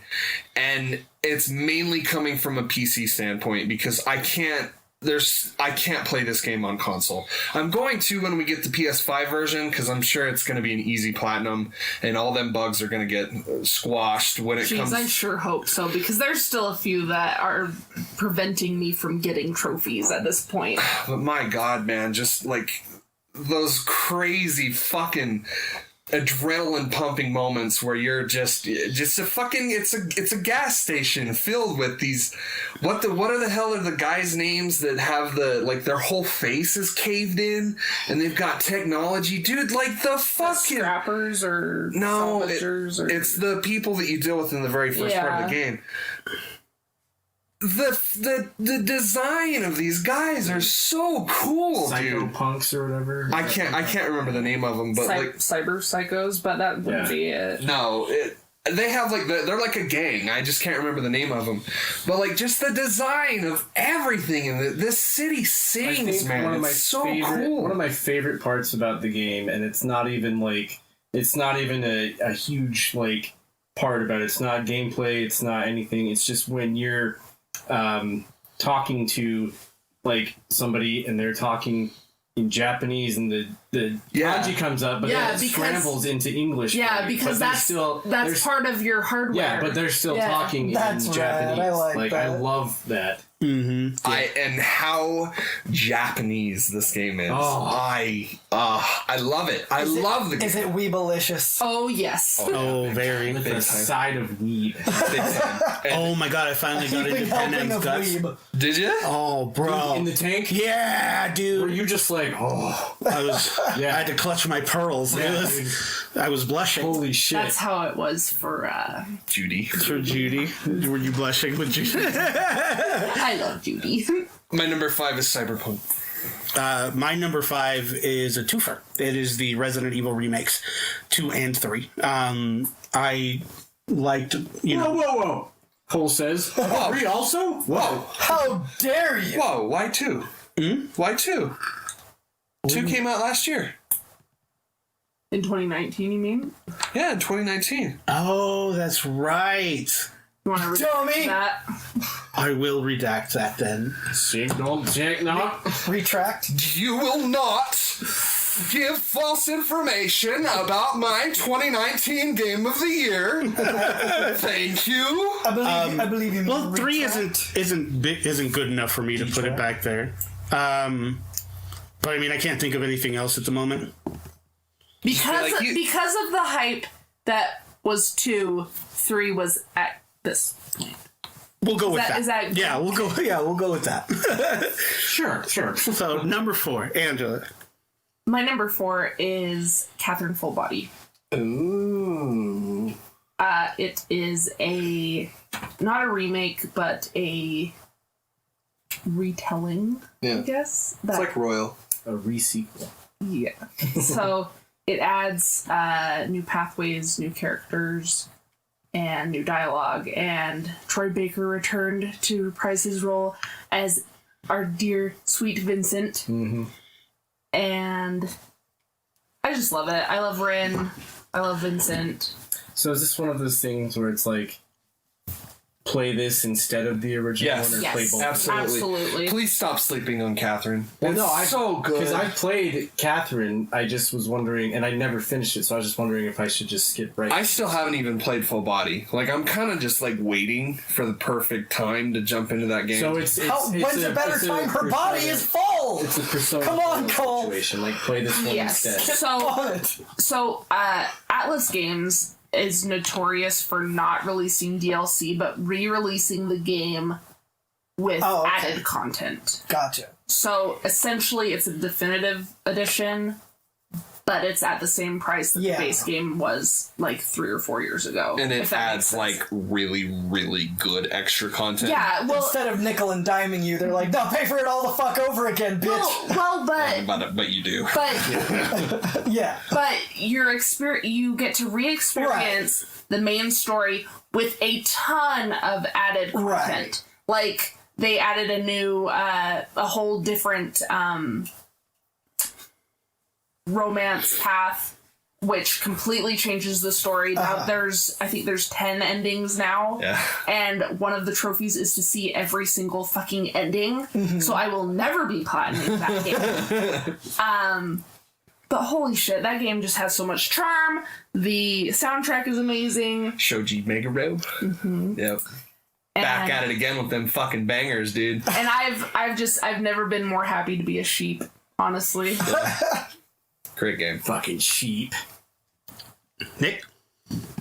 Pull my list back up. What are we on, 4? Yep. Yes. My 4 is Cold War. Nice. Okay. I have put a full day's worth of hours into that game. When I bought it on PC on a whim because it was like $40. It was back in early January when they were having a sale on Battle.net, and I was like, $40, like I can't get that upset if it sucks, you know? Yeah. So I buy it and I start playing it and I just go, holy shit. It's not frame rate, bro. Not only that, it's just the, like, I don't know what it is because it's, you know, it's your same base Call of Duty formula, but there's just something about Cold War that just, like, makes it, like, on par almost with Modern Warfare. You know what that means, though, right? The next 3 Call of Duties are gonna suck ass. I'm prepared for that. Yeah. But Just gonna be playing Cold War for the next 3 years. Yeah, I'm okay with that. I went and looked at my record, and it's like an hour a day and 10 hours worth. Hell yeah. I have like 118 wins to like 107 losses. Very nice. So like I'm staying like this is the like. I'll get in a Call of Duty game and I'll just get like trashed, but I get on this game and it's just like, how am I doing so well? I am a god. I'm a god among men. So that's where it's at on my list. I've just absolutely been loving it, and like we said earlier, the campaign in that game is really, really cool, and I don't know how they could continue this game, but I wouldn't mind, like, from what I played, seeing like a Black Ops Cold War 2 situation. Or just fucking make another Ghosts game. I don't know either. I really hate that first game. That story in that game was top notch. That was a great story. Honey Badger. Oh, the Honey Badger. Oh, just the Honey Badger. That gun was so sick. All right, so our list comes in with a good old Final Fantasy VII Remake for number 4. Number 4? Yep. You have the fucking audacity to put it number 4? See, it's not a completely, obscure it's not hipster list. I will find you.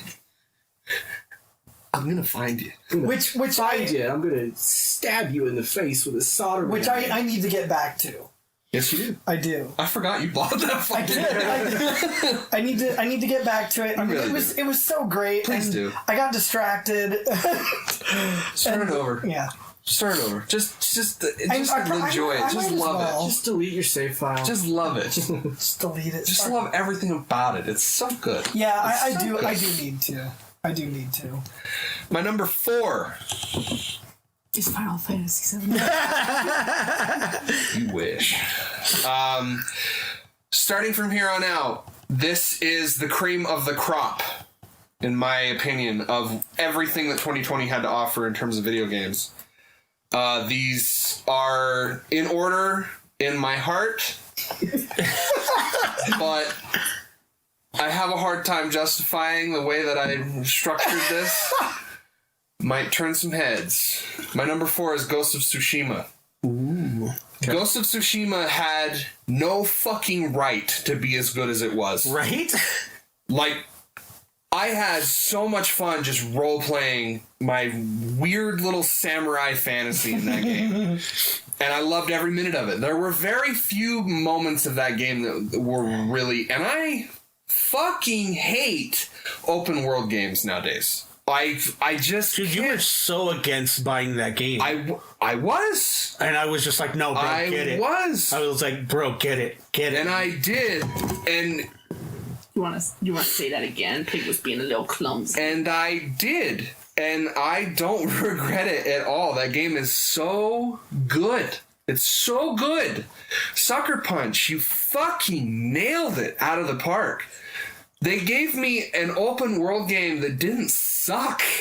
Like, which is crazy because, like, we have PlayStation exclusive games. Well, not really anymore because it's on PC, but with Horizon Zero Dawn, that just did not click with me. I've started that game over and over and over again. I just can't get into it. I don't know what it is. It just doesn't click with me at all. So it's like, and everyone's hyping up the fucking sequel, and I'm like, I couldn't care less. I really couldn't. Which really sucks, because I love Killzone people. Guerrilla. I love that. Those developers, they're great.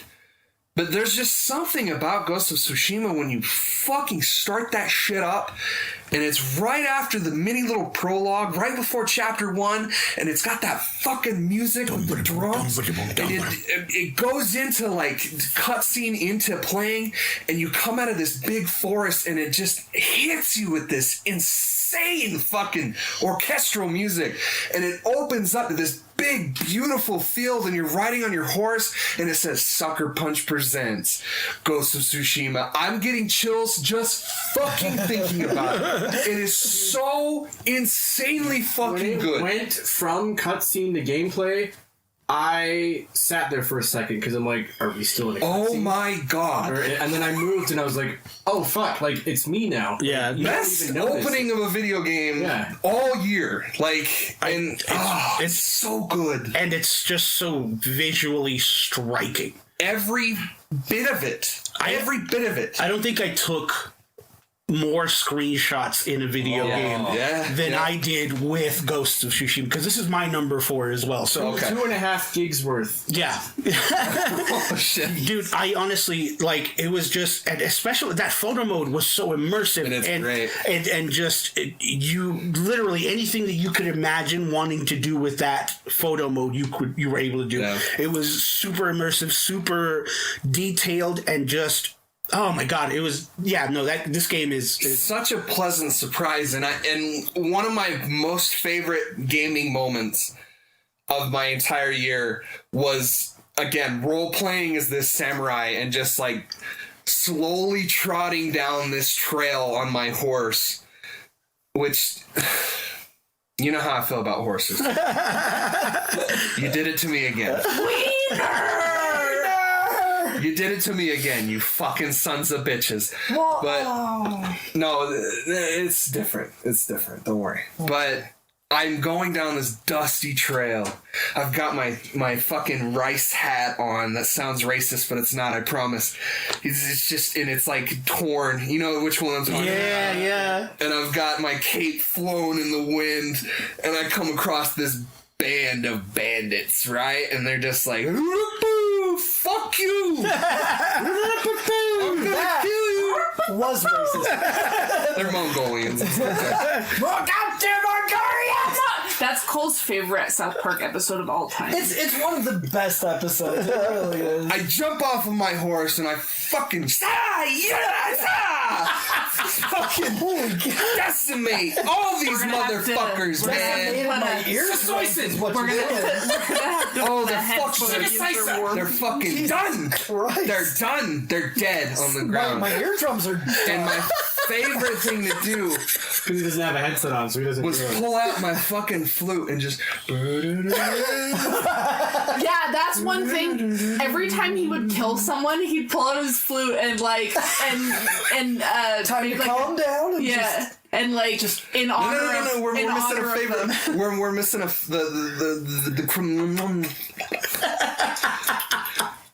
you swipe on the touchpad and you flick the blood off of your shoulder. Dude. And he's like and he sheathes it so fucking in a cool. fucking amazing way, and I pull out my flute and I'm flowing in the wind. It's like I'm slowly giving their souls peace. After I just murdered them. After I sent them to Tartarus itself. And you play that beautiful samurai medley. I fucking love this game, man. It's so good. It's so great. It's a great game. And I can't wait. Like, platinuming that game was a joy. Yeah, dude, platinuming that game was so much fun. And it had, like, the perfect amount of difficulty and everything. And, it's so great. It's fucking amazing. Yeah, I couldn't gush about that game enough. But it's also my number 4. So. Hell yeah. Angela, your number 3? My number 3 is Astro's Playroom. Yeah.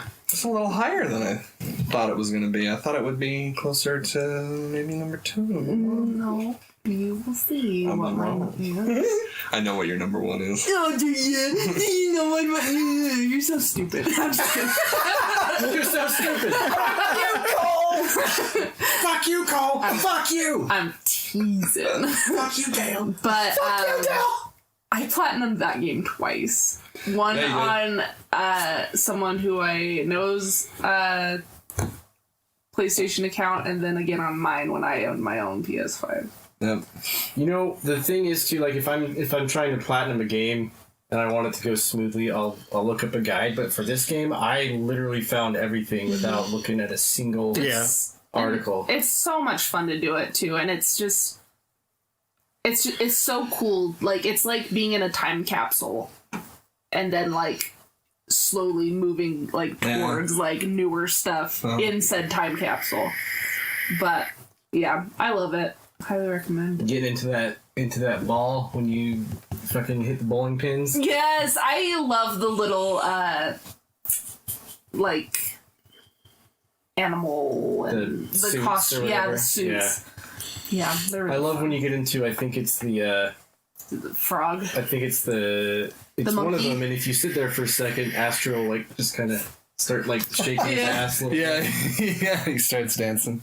There's just so much love and character behind that game. Awesome. Very true. Nick, what's your third? My number 3 is Pick number three, my lord. Spider-Man Miles Morales. Very nice. I finished playing that game, and instantly to myself, I thought, Game of the Year. Yeah.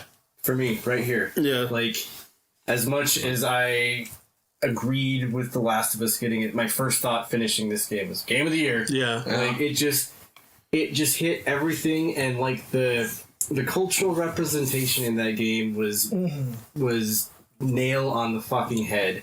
Like, and just those heartfelt moments, like just those little notes, like when I think it's towards the end of the game when you swing in and you see the mural that the Deaf Girl did, and it's the Black Lives Matter, and I was just like, yeah, there's gonna be some big mads. But and then just the whole the whole fight with your friend at the end. I can't remember what she was in the game. Finn.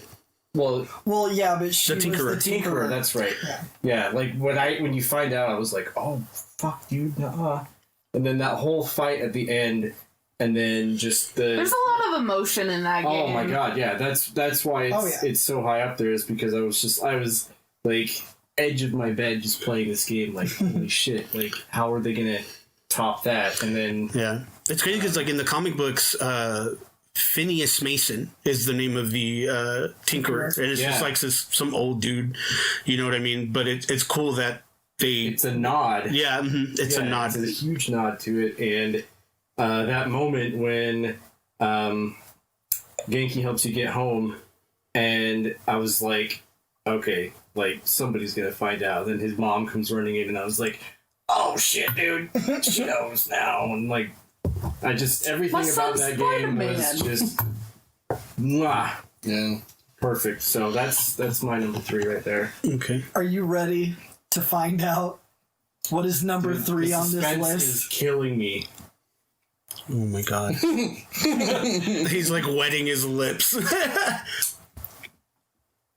Microsoft Flight Simulator. I've heard that's a joke. I get it. You're saying it's a joke. That game came out and made fucking waves, dude. That game is probably like the standard for like immersion, like that. I mean, I played that game on my PC, and it's literally you can like they have the map, like the entire world is like shot for shot in the game. Like it's, I don't know, it's cool. Visit your house. I saw my friend on his $3,000 PC fly over my house. That's fucking amazing. That's cool. It was. I mean, it's just like a satellite image, so like you're looking down, but it's really just like a flat scape. You know? Yeah. But like Google Earth type shit. Yeah. No, but that game is. I mean, it's not really for me, but my friend Neil is like he meets up with people like once a week and they go on flights and shit. Like he's and that's why I laugh about it, because that is not something I would remotely be interested in. I mean, that's cool that they make it like completely real and you know, use all of that super fancy technology to like make it really fucking cool. And people can add their own stuff into the game. Oh, like photogrammetry. Like if you go and take it, like he added the Logan City Temple, like he like just took pictures of it, and then you upload it to like the server, and then that's there for like anybody that flies past it. Oh, that's rad. Yeah, that is cool. Yeah, I would upload a picture of Cole mooning everyone. Now, so I mean, here's where I will, you know, for my number 3, personally, I would say the new WoW expansion. Mm-hmm. Okay. Because I mean, I like there's no point in the last, you know, like 3 or 4 expansions that I would have ever even had a WoW expansion on my top 10 list. Damn. And this one is just so much fun to play.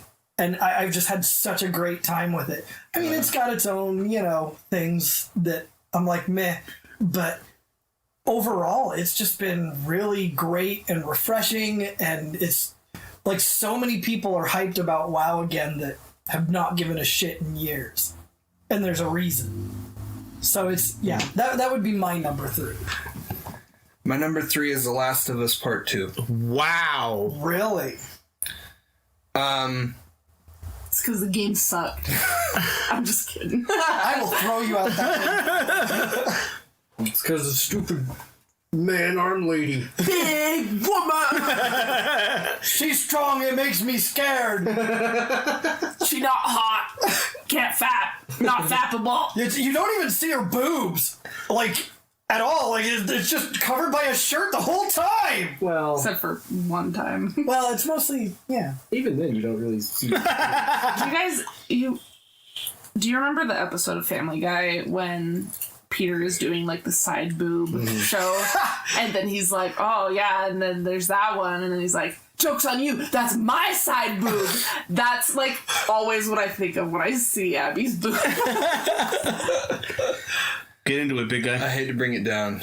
But this is kind of what I wanted to do for this game. And I apologize in advance. 2 weeks before this game came out, we found out that our dog Ellie had cancer.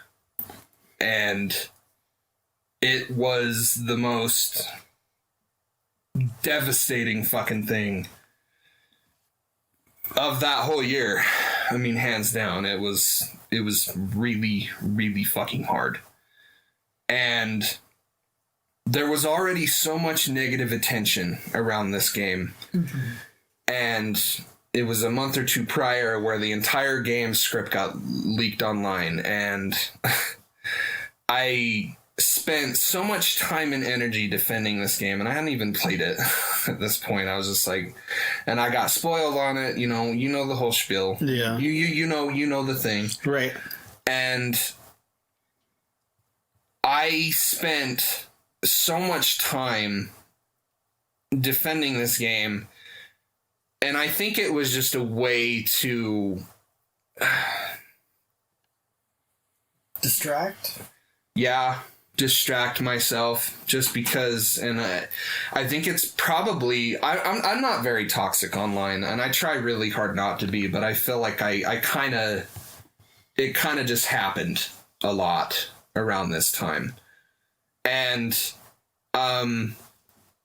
Ellie was named aptly after Ellie in The Last of Us. I remember getting her, and I was alone in that apartment, and we didn't know what to name this dog.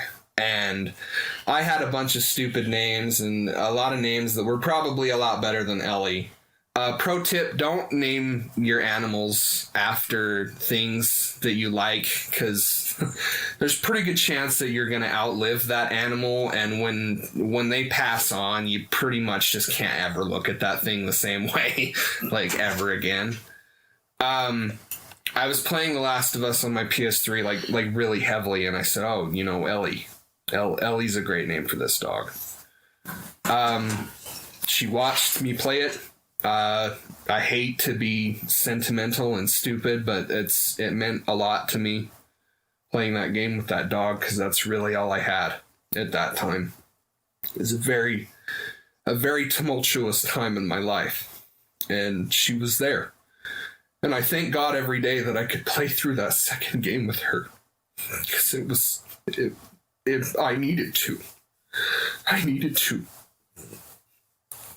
And I still think of things.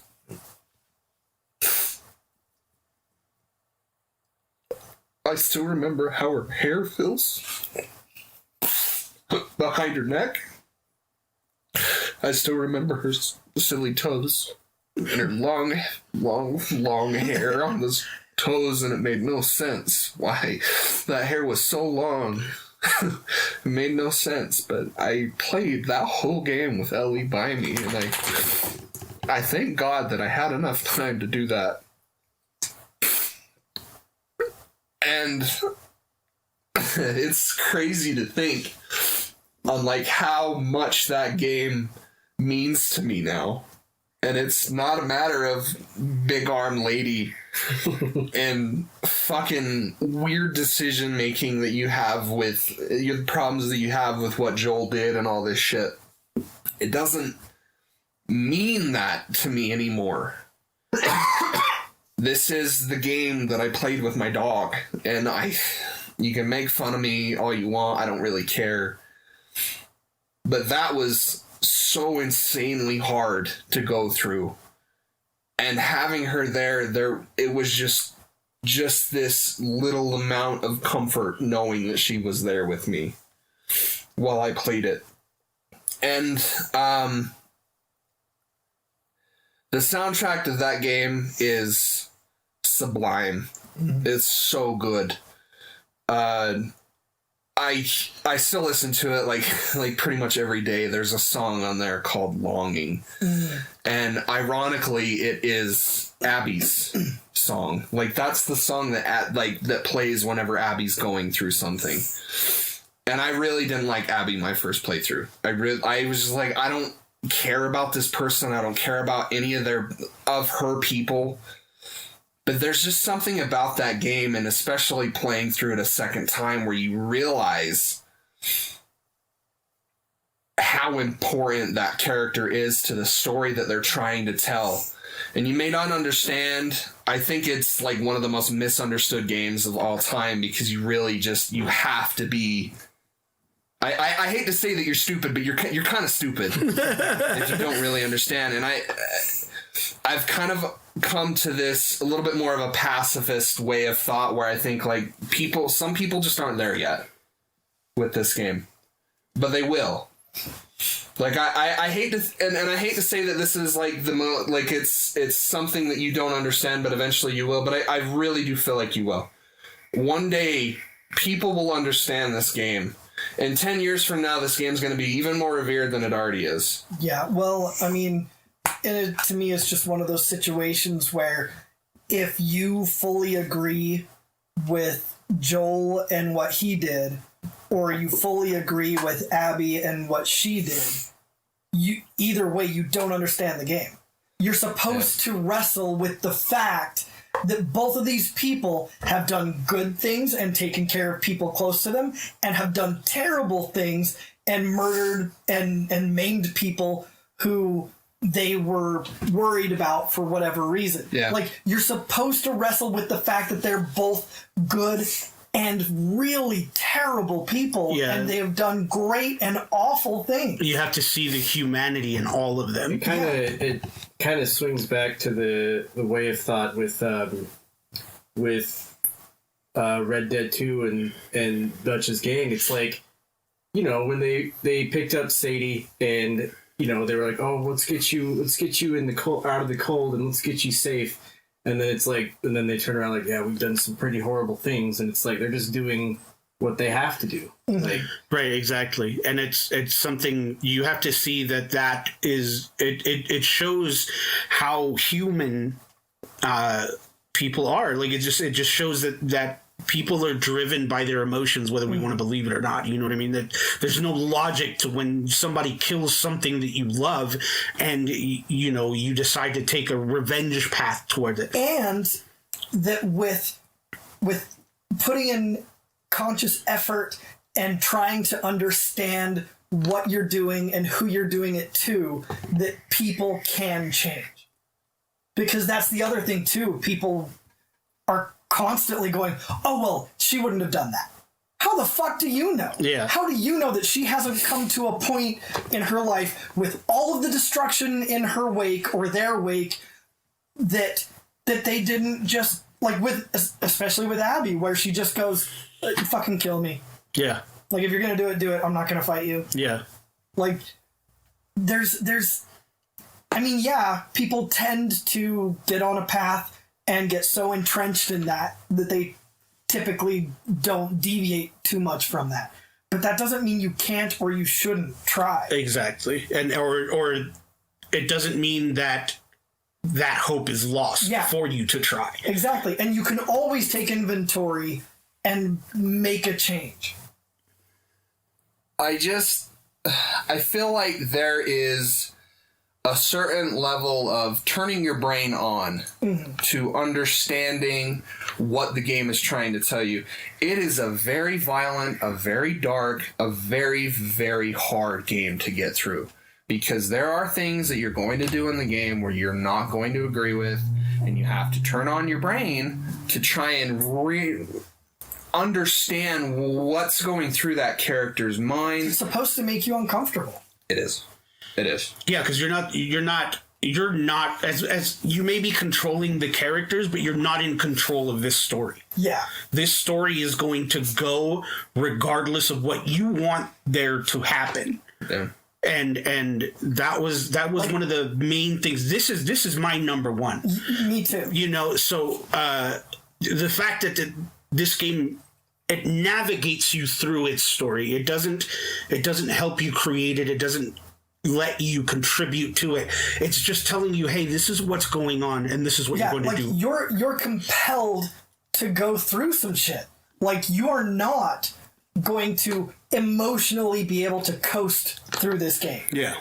That's not gonna happen. And it's not supposed to happen.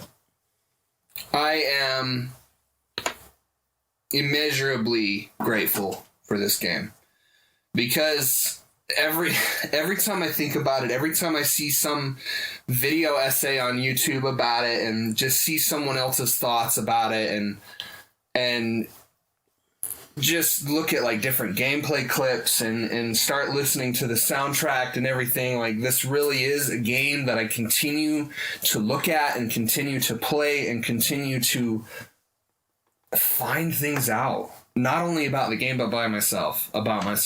And in probably, like, I mean, going through what we went through with Ellie was probably the hardest thing I think that we've ever gone through in a relationship together. I think that was easily the hardest thing we've ever had to do. It was hell. And just the way that game in like postpartum of playing it has helped me.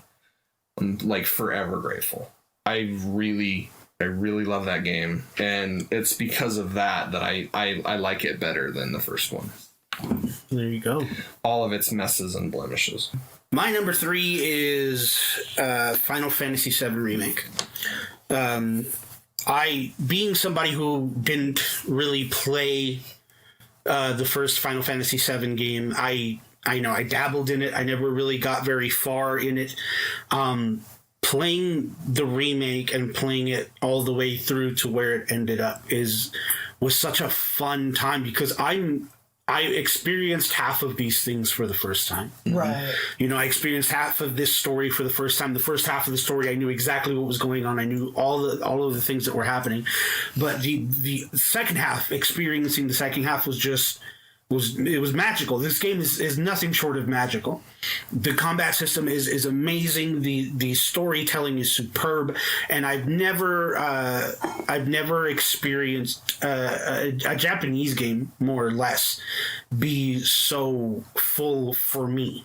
Mm-hmm. You know what I mean? Like it was a very special game for me last year, and I really appreciated it playing it this time around than I did when the game had come out first. So that's my number 3. Hell yeah. Number 2 for Angela. My number 2 is Animal Crossing New Horizons. Ooh. I put 500 hours into that game. Jesus Christ. Yeah, you did. I own a Switch dedicated to that game. That you bought another copy of the game for. Remember, because you had to have 2 different islands, and you were switching back and forth between it to make it so you could get items and put one item into another. So that's not true, though. I didn't buy a second game. I bought a second Switch. Yeah. For collector's value, because it is a pink Switch, and it was extremely limited in supplies. But yes, I did play on both. Mm-hmm. I love that game so much. It's another one just like Among Us where like I can play with friends. Yeah. And I love that I talked all of my friends besides Derek, who can't be swayed by peer pressure, into buying this game.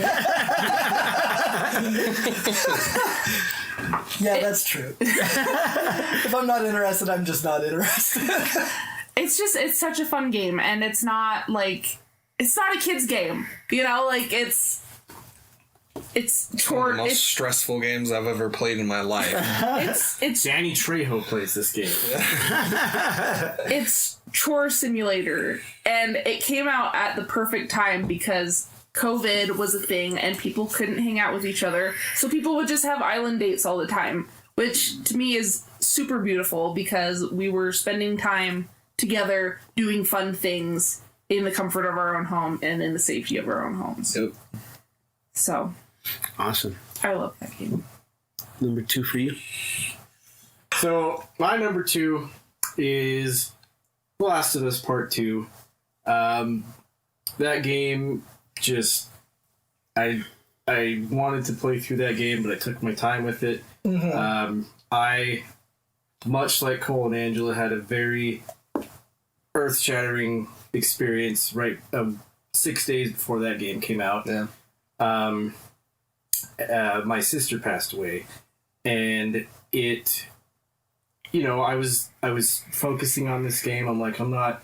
It's also when I got my new gaming chair, so I'm like, I'm not gonna let this like tarnish my excitement for this game. 'Cause this game has been a long time coming, and there were parts in that game that I kind of just had to take a break from. Yeah, when you get to the radio tower.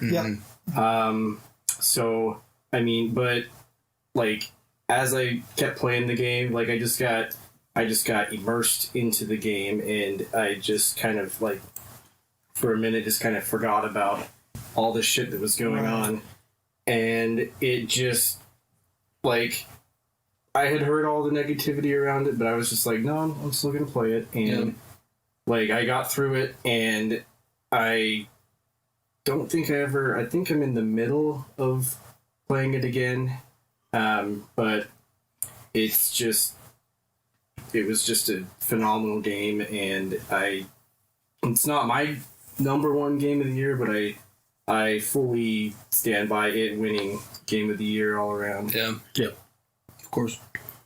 So our list has Animal Crossing: New Horizons as number 2. Okay. I didn't really pick a 2, so I'll just go with theirs. I did pick a 1, so when we get to it, I'll tell you theirs, but then give you mine as well. Gotcha. But yeah, Animal Crossing: New Horizons, which obviously is not all that surprising with how well it has been received. Fun fact: Animal Crossing, the Switch game, has sold more copies than any PlayStation 4 exclusive. That's crazy. Yeah, it's because of COVID. Yeah.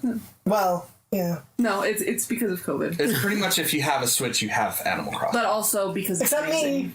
Because you can't so easily there's some outliers. be swayed by peer pressure as the rest of us. Cool. Not me, though. I am the peer pressurer. Are you done? The peer pressurizer. Yeah. Okay. There was a moment as I watched the credits roll on Persona 5 Royal where I had an epiphany. I felt like it's never going to get better than this. Like, Persona 5 Royal is everything that I've wanted in a Japanese role-playing game. And it has taken the crown for me on the best JRPG that I have ever played. And you're probably asking, like, hey, what's the difference between this and What's the difference between Royal and normal Persona 5? And it's astronomical. Yeah. Like, it just plays better. There's so many quality of life things that happen. There's new songs, there's new people, there's new paths, there's a whole different ending. Like, and the ending that they put in that game is so fucking great with how it just adds on to what was already phenomenal and fantastic. And I still think it's the best value for your buck for $60 for that game. And it's 120 hours. It's a platinum that you could very easily get on a first playthrough. And it has, like, dude, Shoji Meguro is Nobuo Uematsu in modernity. Like, Uematsu for Final Fantasy is iconic. Like, that's why I love 7 as much as I do, is because of the soundtrack. And the way that I see Meguro now is that anything that man touches is just turned into gold. Every single fucking track in that game, even the silly ones, is fantastic. And honestly, I can't see it getting better. Like, I really can't. Even if they, in the eventual Persona 6 and whatever Atlas decides to do with Persona after this, I can't. Strikers is coming out soon. And I'm hyped. I can't wait. I really can't wait. And I fucking hate Musou games. Like, I can't wait for this game. Because they're basically saying it's Persona 5 2. But they, like, got cheeky with it and turned the 2 into Persona 5 S. 2, but it's like, hey, it's also like Dynasty Warriors and all that shit. And I can't see it getting any better than this game. It really is like JRPG perfection sublime. Very nice. Persona 5 Royal gets the number 2 honorable mention. Okay. In my list, because I'm not done with the game yet. But what I have played of the game is phenomenal. Like, it definitely captures your imagination. The soundtrack is absolutely amazing. Like, there is no way. I listen to that soundtrack like almost daily. Right, like, there's no way you boot up that game and don't, like, bop your head to that shit. Dude, it's the track that plays during the credits of the true ending of Royal. Hiboku. It's called Our Light. I thought you meant the original. I love that song, but the song that plays of Royal, where it's when it's scrolling down through all the credits and all the characters are just it's their art, but they're plated in gold. Mm-hmm. And I just remember thinking, like, it was one of those moments where I sat there and I watched the entirety of the credits because I was like, this is sublime. Yeah. This is so good. So it gets my honorable mention for number 2 because I'm not done with it yet and I want to get back to it, and I will. I just haven't yet. But my number 2 is Spider-Man Miles Morales. That game, we've talked about that game already in length, but I mean, to me, the subtle touches with the fidelity to Afro-Latino culture, the picking out the salsa during Christmas, what I mean, picking out the salsa record during Christmas, or telling I love that moment, or telling your mom that you love her in Spanish, you know what I mean, or her talking to you, just all of, like, that alone is what made this game so high on my list. But other than that, just traversing New York again as Spider-Man was even better this time around than it was in the first one. And combat was a lot more fun, especially with all of Miles' abilities with the Venom shot. You had that exaggerated swagger of a black teenager or whatever the fuck GameSpot said. Yeah. Is that what they said? Yeah, dude. Wow.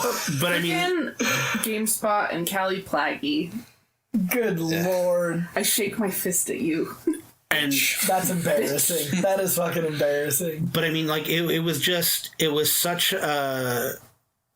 such a compliment to 2018's Spider-Man. Oh yeah.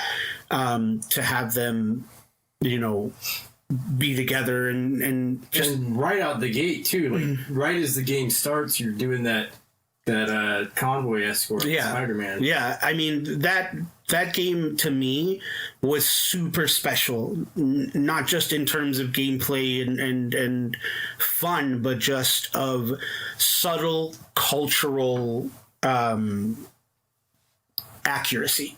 And it was really important to me, and that was something that really shined through. So that's my number 2. Nice. On to number 1, Angela. My number 1 is Persona 5 Royal. Very nice.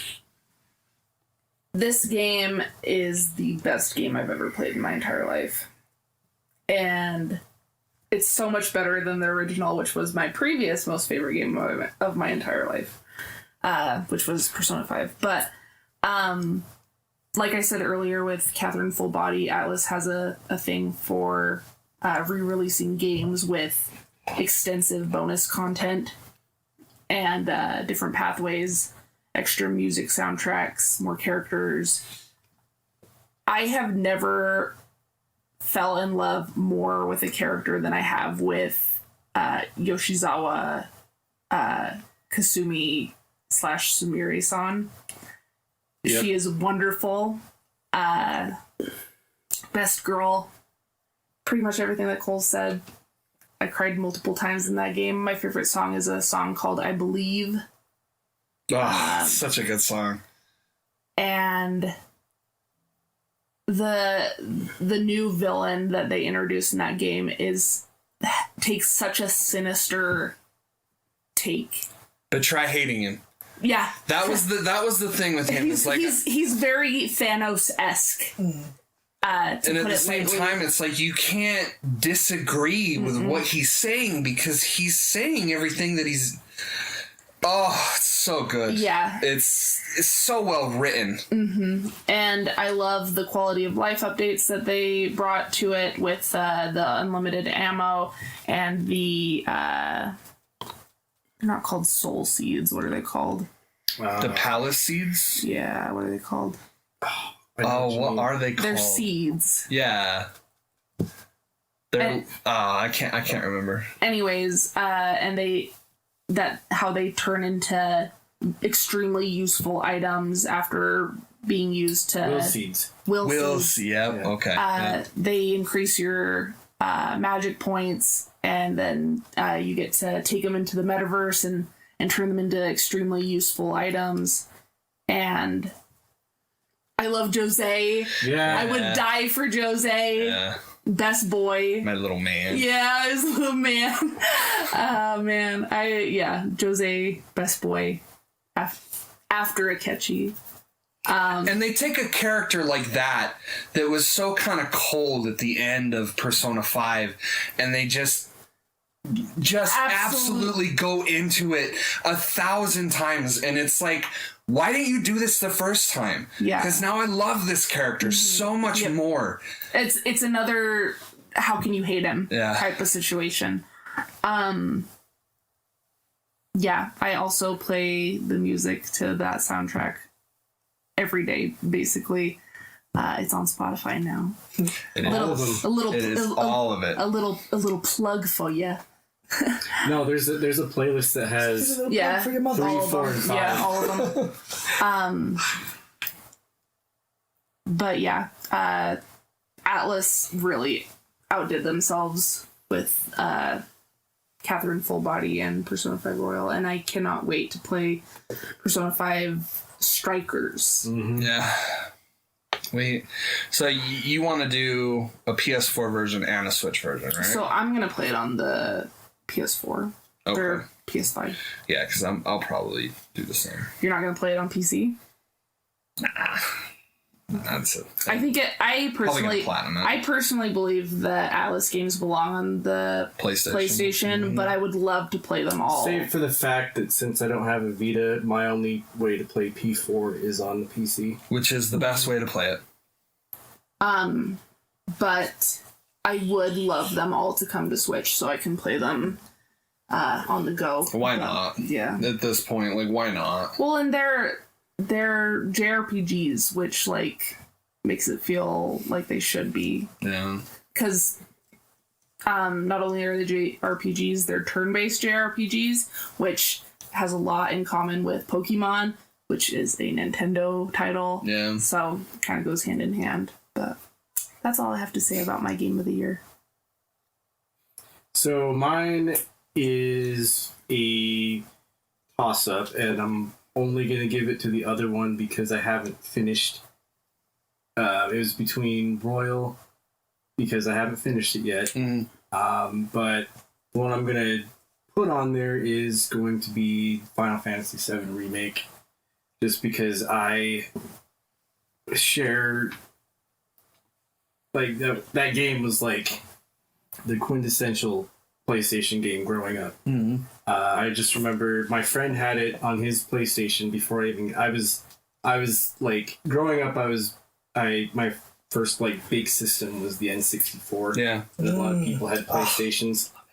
And he was showing me this game, and I was just like, okay, and when I saw him like go out into the map, and I was like, wait, like, you're just running around. It's not just Midgar. It's like, not just Midgar. No. Yeah. And so I remember I ended up getting a PlayStation, and I got that game, and I played it through and through. And then when it finally came out on PlayStation 4, we were playing that, and just all of that just came back, and it was just seeing all of those characters in that graphical upgrade was like just the best thing in the world. Yeah. So that's my number one. Absolutely. So I feel like, with not having mentioned this on any part of my list, I think my number one is pretty obvious. Mm-hmm. Last of Us 2. Yeah. Yeah. I mean, I've already talked so many times in different episodes at lengths about this game. Yeah. And I don't know if this was just me or not, but I mean, for me, this was one of those games where at the very end of it, while the credits were rolling, I was just sitting there staring. Yeah. You know, not because anything like happens right then at that moment, just, you know, I'm just sort of mentally and emotionally taking it all in and just sort of drifting. Well, that's what they meant. You know, that's what they wanted you to exactly. Like I was just sort of drifting on the whole experience and just reflecting the whole thing, just washing over me, you know. And it was really, really a major experience for me, and it was just that whole game. You know, I mean, with how dark it is, this seems kind of weird to say, but that whole game was just such a joy to go through, just because it evokes so much emotion. There's so much depth to it that I do feel people just glance right the fuck over because the game made choices they wouldn't have made. Yeah. You know, and I think that's really tragic. Mm-hmm. That's to me one of the saddest things about this game is that since it didn't do what a lot of people wanted or expected it to do, they're not appreciating it for what it is. Yeah. And, you know, but anyway, so like I said, yes, for me, this game was, I mean, it's so huge to me just because of how much one meant to me. Mm-hmm. Let alone the fact that it built on that, turned that on its head even at the same time as building on it, and just brought it all fresh. Yeah. And just made you look at it completely differently. Yeah. And so, yeah, to me, this is just a really, really, it's my number one game. I mean, it's... Oh, yeah. Hell yeah. And I think what we and the listeners are dying to know is what was the hipster list number one. Oh, I yes. was going to ask. let's consult the list. I forgot. Hades. Consult the text. Hades was their number one. Common sentiment. Rightfully so. Back to The Last of Us Part 2. You know, I didn't play the game, but I might as well have with all the times I watched Cole play it. Right. One of my favorite moments when I was watching him play was just like seeing the little details in each like collectible and stuff. And I remember I called out the Dr. Uckman one. Yeah. Because I was like, that's Neil Druckmann right there. Yeah. And Cole's like, is it? And I'm like, yeah. And he's like, oh. What do you mean? Like, is it? Even the name, Druckmann, Dr. Druckmann. I did a recent binge because I have certain shows that I just watch all the way through every now and again. And it gets a lot of shit, but one of them is How I Met Your Mother. And who gives How I Met Your Mother a lot of people do. What? A lot of people do. Well, you don't need... It's the same people that don't like Friends. You don't need negative bitches in your life like that. But I forgot, because I just finished this up like maybe last week, and in the very last episode of that show, they play that Pearl Jam song towards the end of the episode, and I just fucking lost it. Dude, and that is such a... Like, every time Ellie plays it throughout the game, it just, God, that fucking makes me tear right up. You know, like that, it just... And it wouldn't have had the same effect if, like, Joel hadn't played it. Like, if they just thrown it in the game. Oh, yeah. Like, oh, that's the fun song she's playing. And then at the end, when she literally can't play it. Yeah. Like... Yeah. Yeah. You should look up the song that Joel's playing in that cutscene. The cutscene that Ellie has a flashback to, where he's on the porch and he's playing it. You should look up the song that he's playing. Just go down this little rabbit hole of thought where you find out the name of that song, you listen to that song, you see the lyrics of that song, and it'll break your heart all over again. It's...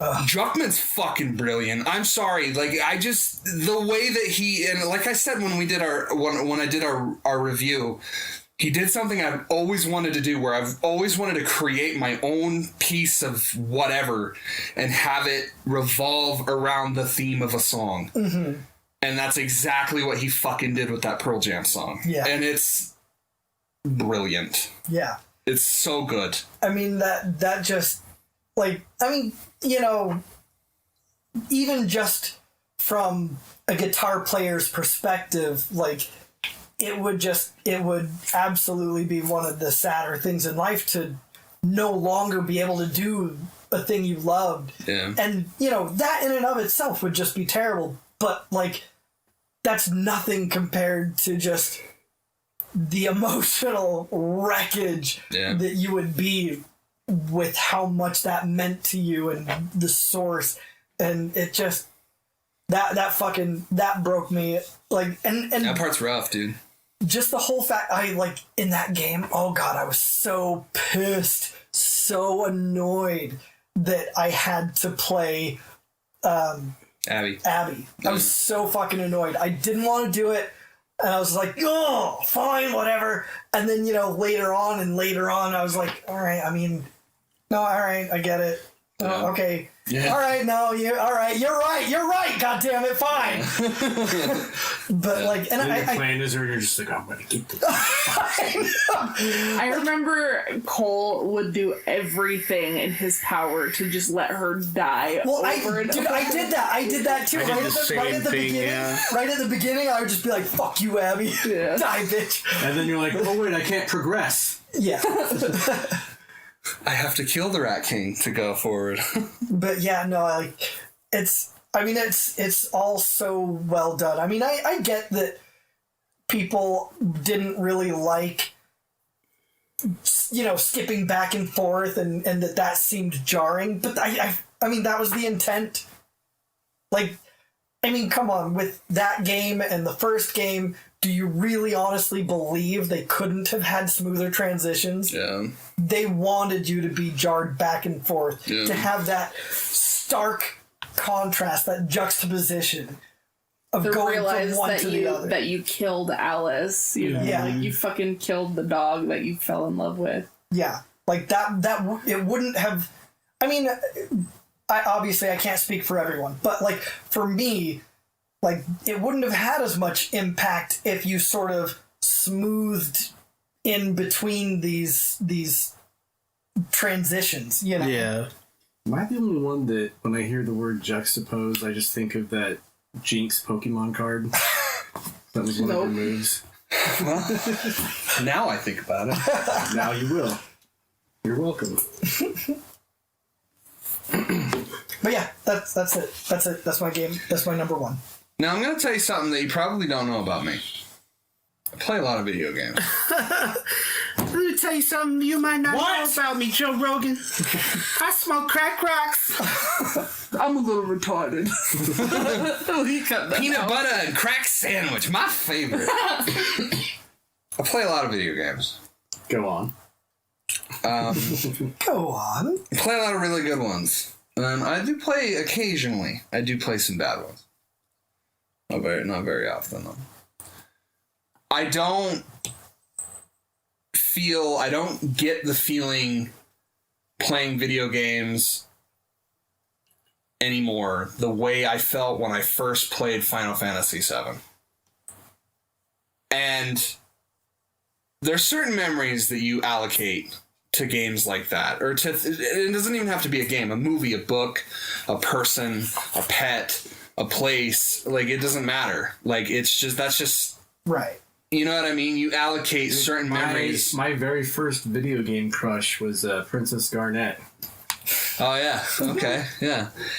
I have still to this day vivid memories of playing FF7, and I'll be damned if this game, Final Fantasy VII Remake, didn't just revert me back 2 decades. Yep. I was playing on my PlayStation 1 in front of my mom's shitty little TV in my stepdad's house in her bedroom. And I don't feel that way anymore. And this game made me feel that way. And it's incredibly special. It's no surprise. It's no secret. I was very excited for this game. I didn't expect it to be as good as it is. It's fantastic. Every moment of this game is great. And even though it doesn't really stick the landing that I want it to, and even though it scares the fuck out of me of what is in the future for this game. Fucking number. I love this game. Fucking number. I love it a lot. And it made me realize things that I never really understood about why I love the original game so much.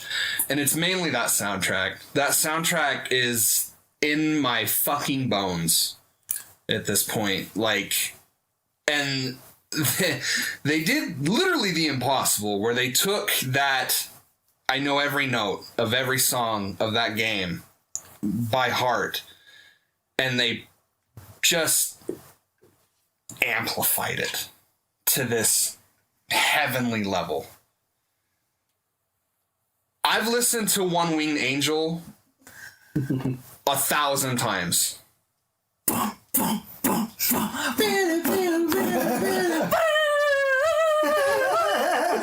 I've listened 1,000 times. That's no lie. The B-side. That's no lie. That really happened. I have the CD in my car right now. When they played that during that game, it scared the fuck out of me like it was the first time I heard that song. It's just gaming bliss at this point. And the way, oh my god, the thunderous fucking drums and the way that the violin screeches and... it's just bliss. It's so... I'm gonna come. Basically. And you throw on the fact that it looks great. It is the best battle system that Square has ever put in any video game. I don't care. I will fucking fight you. And I'll win, too. So be scared. I love this game. It's fucking great. And I can't wait for the PS5 version, because we all know it's happening. Mm-hmm. I'm going to platinum it again. Mm-hmm. Even though this was a really, really hard platinum. Like, there were plenty of times where I was like, I just don't even know if I can get it. I want to, but I'm not going to try. Yeah, same here. is the VR or AR? Those had fucking nothing on that end fight. It had nothing on that end fight because you have to ration all of your MP for that entire part. You do not get any refills on your MP. So you have to go through all, like, what was it, like 4 fucking fights of that stupid Whisper guy, and then you have to fight 4 fucking phases of Sephiroth with 1 MP bar for all of your people. Jesus. Oh, I don't even know how I did it. It's like, beating that was like one of the most butthole puckering things I've ever done in my life. It was, and I literally beat him with like Cloud's Limit Break, which was like, mwah! Beautiful. Beautiful. It should not have been that good. There was no reason for this game to be as good as it is. You had no right. You really didn't. You really didn't. And God damn if it didn't make 2020 just a little better. And that's really all I can say about the game. Very nice. My number 1 is The Last of Us Part 2. I mean, we've gone through that game. We've literally given you like 6 to 7 hours of us just gushing about this. Yeah. We could cut and paste together an entire episode of just clips from us talking about that game over the last year. Yeah, absolutely. And it would be more than a full episode. I mean, there's nothing more that I can say about that game that we haven't already said ad nauseum. Like, the game made me feel things I didn't want to feel. It made me think things I couldn't even process as far as playing a video game and being a protagonist is concerned. The game is nothing short of a masterpiece for me, and I'm pretty sure we can all agree on that. I mean, if we were to like round out scores and everything, I know it's not on your list like at all, but it's an honorable mention because I basically played. Basically. I mean, it's your number 1. It's your number 1. It's my number 3, and it's your number 4? 2. And don't forget Tilly. It's on her list too. It's pretty much like it's Nerdcore Game of the Year. It is. Oh yeah. Like if we had like a big award, it would probably have that name on the plaque. Yep. Well, that concludes our very long. Now there you have it. It has to be. Yeah. It has to be this long. 2020 was really bad. But man, some good games came out of this year. We needed them. Yeah. We needed them. For sure. I'm going to go on record as saying that that's probably the best year in games that's going to happen in my life. Like, we have 2007 where there were fantastic games. We have 2017 where there were fantastic games. I just don't know. Fuck your feelings about The Last of Us Part 2. It's as good as everyone says it is.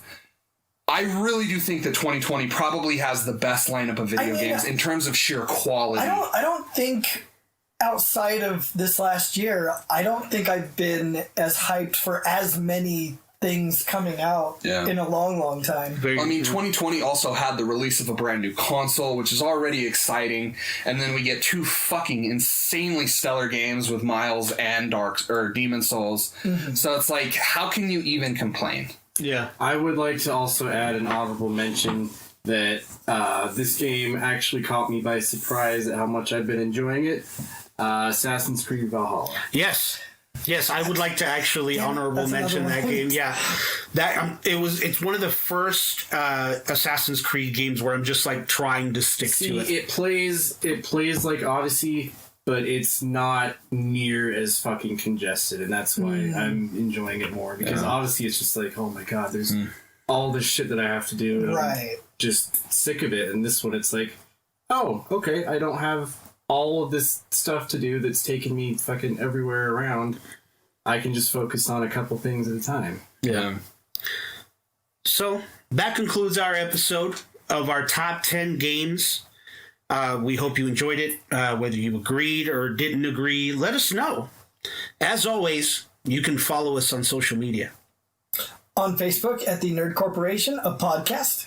On Twitter and Instagram at Nerdcore Podcast. Or you can shoot us an email at nerdcorppodcast@gmail.com. And if you haven't already, subscribe to our YouTube channel. Search the Nerd Corporation and look out for our green NC logo. And if you would like to talk more about your favorite games of the year, subscribe to our Patreon, patreon.com/nerdcorppodcast. Several tiers of loot to have access to, from stickers and shirts to extra content and bonus episodes. We'd like to thank our Nerd Corporate backers, Fillmore McLaurin and Glenn the Simp, and our Nerd Financial investors, Miss Marie and Kim Nichols. Thanks, Mom. Thanks, Mom. Thanks, Mom. If you can't commit monthly to us, consider supporting us on PayPal, paypal.me/nerdcorepodcast. We want to have the best equipment, the best loot, and the best listening experience for you to have, and that's the best way for us to do it. So as always, my name is Eddie Line. I'm Cole Simper. I'm Derek Reese. I'm Nick Lewis. And I'm Angela Wooden. Keep it nerdy, y'all. My ass hurts.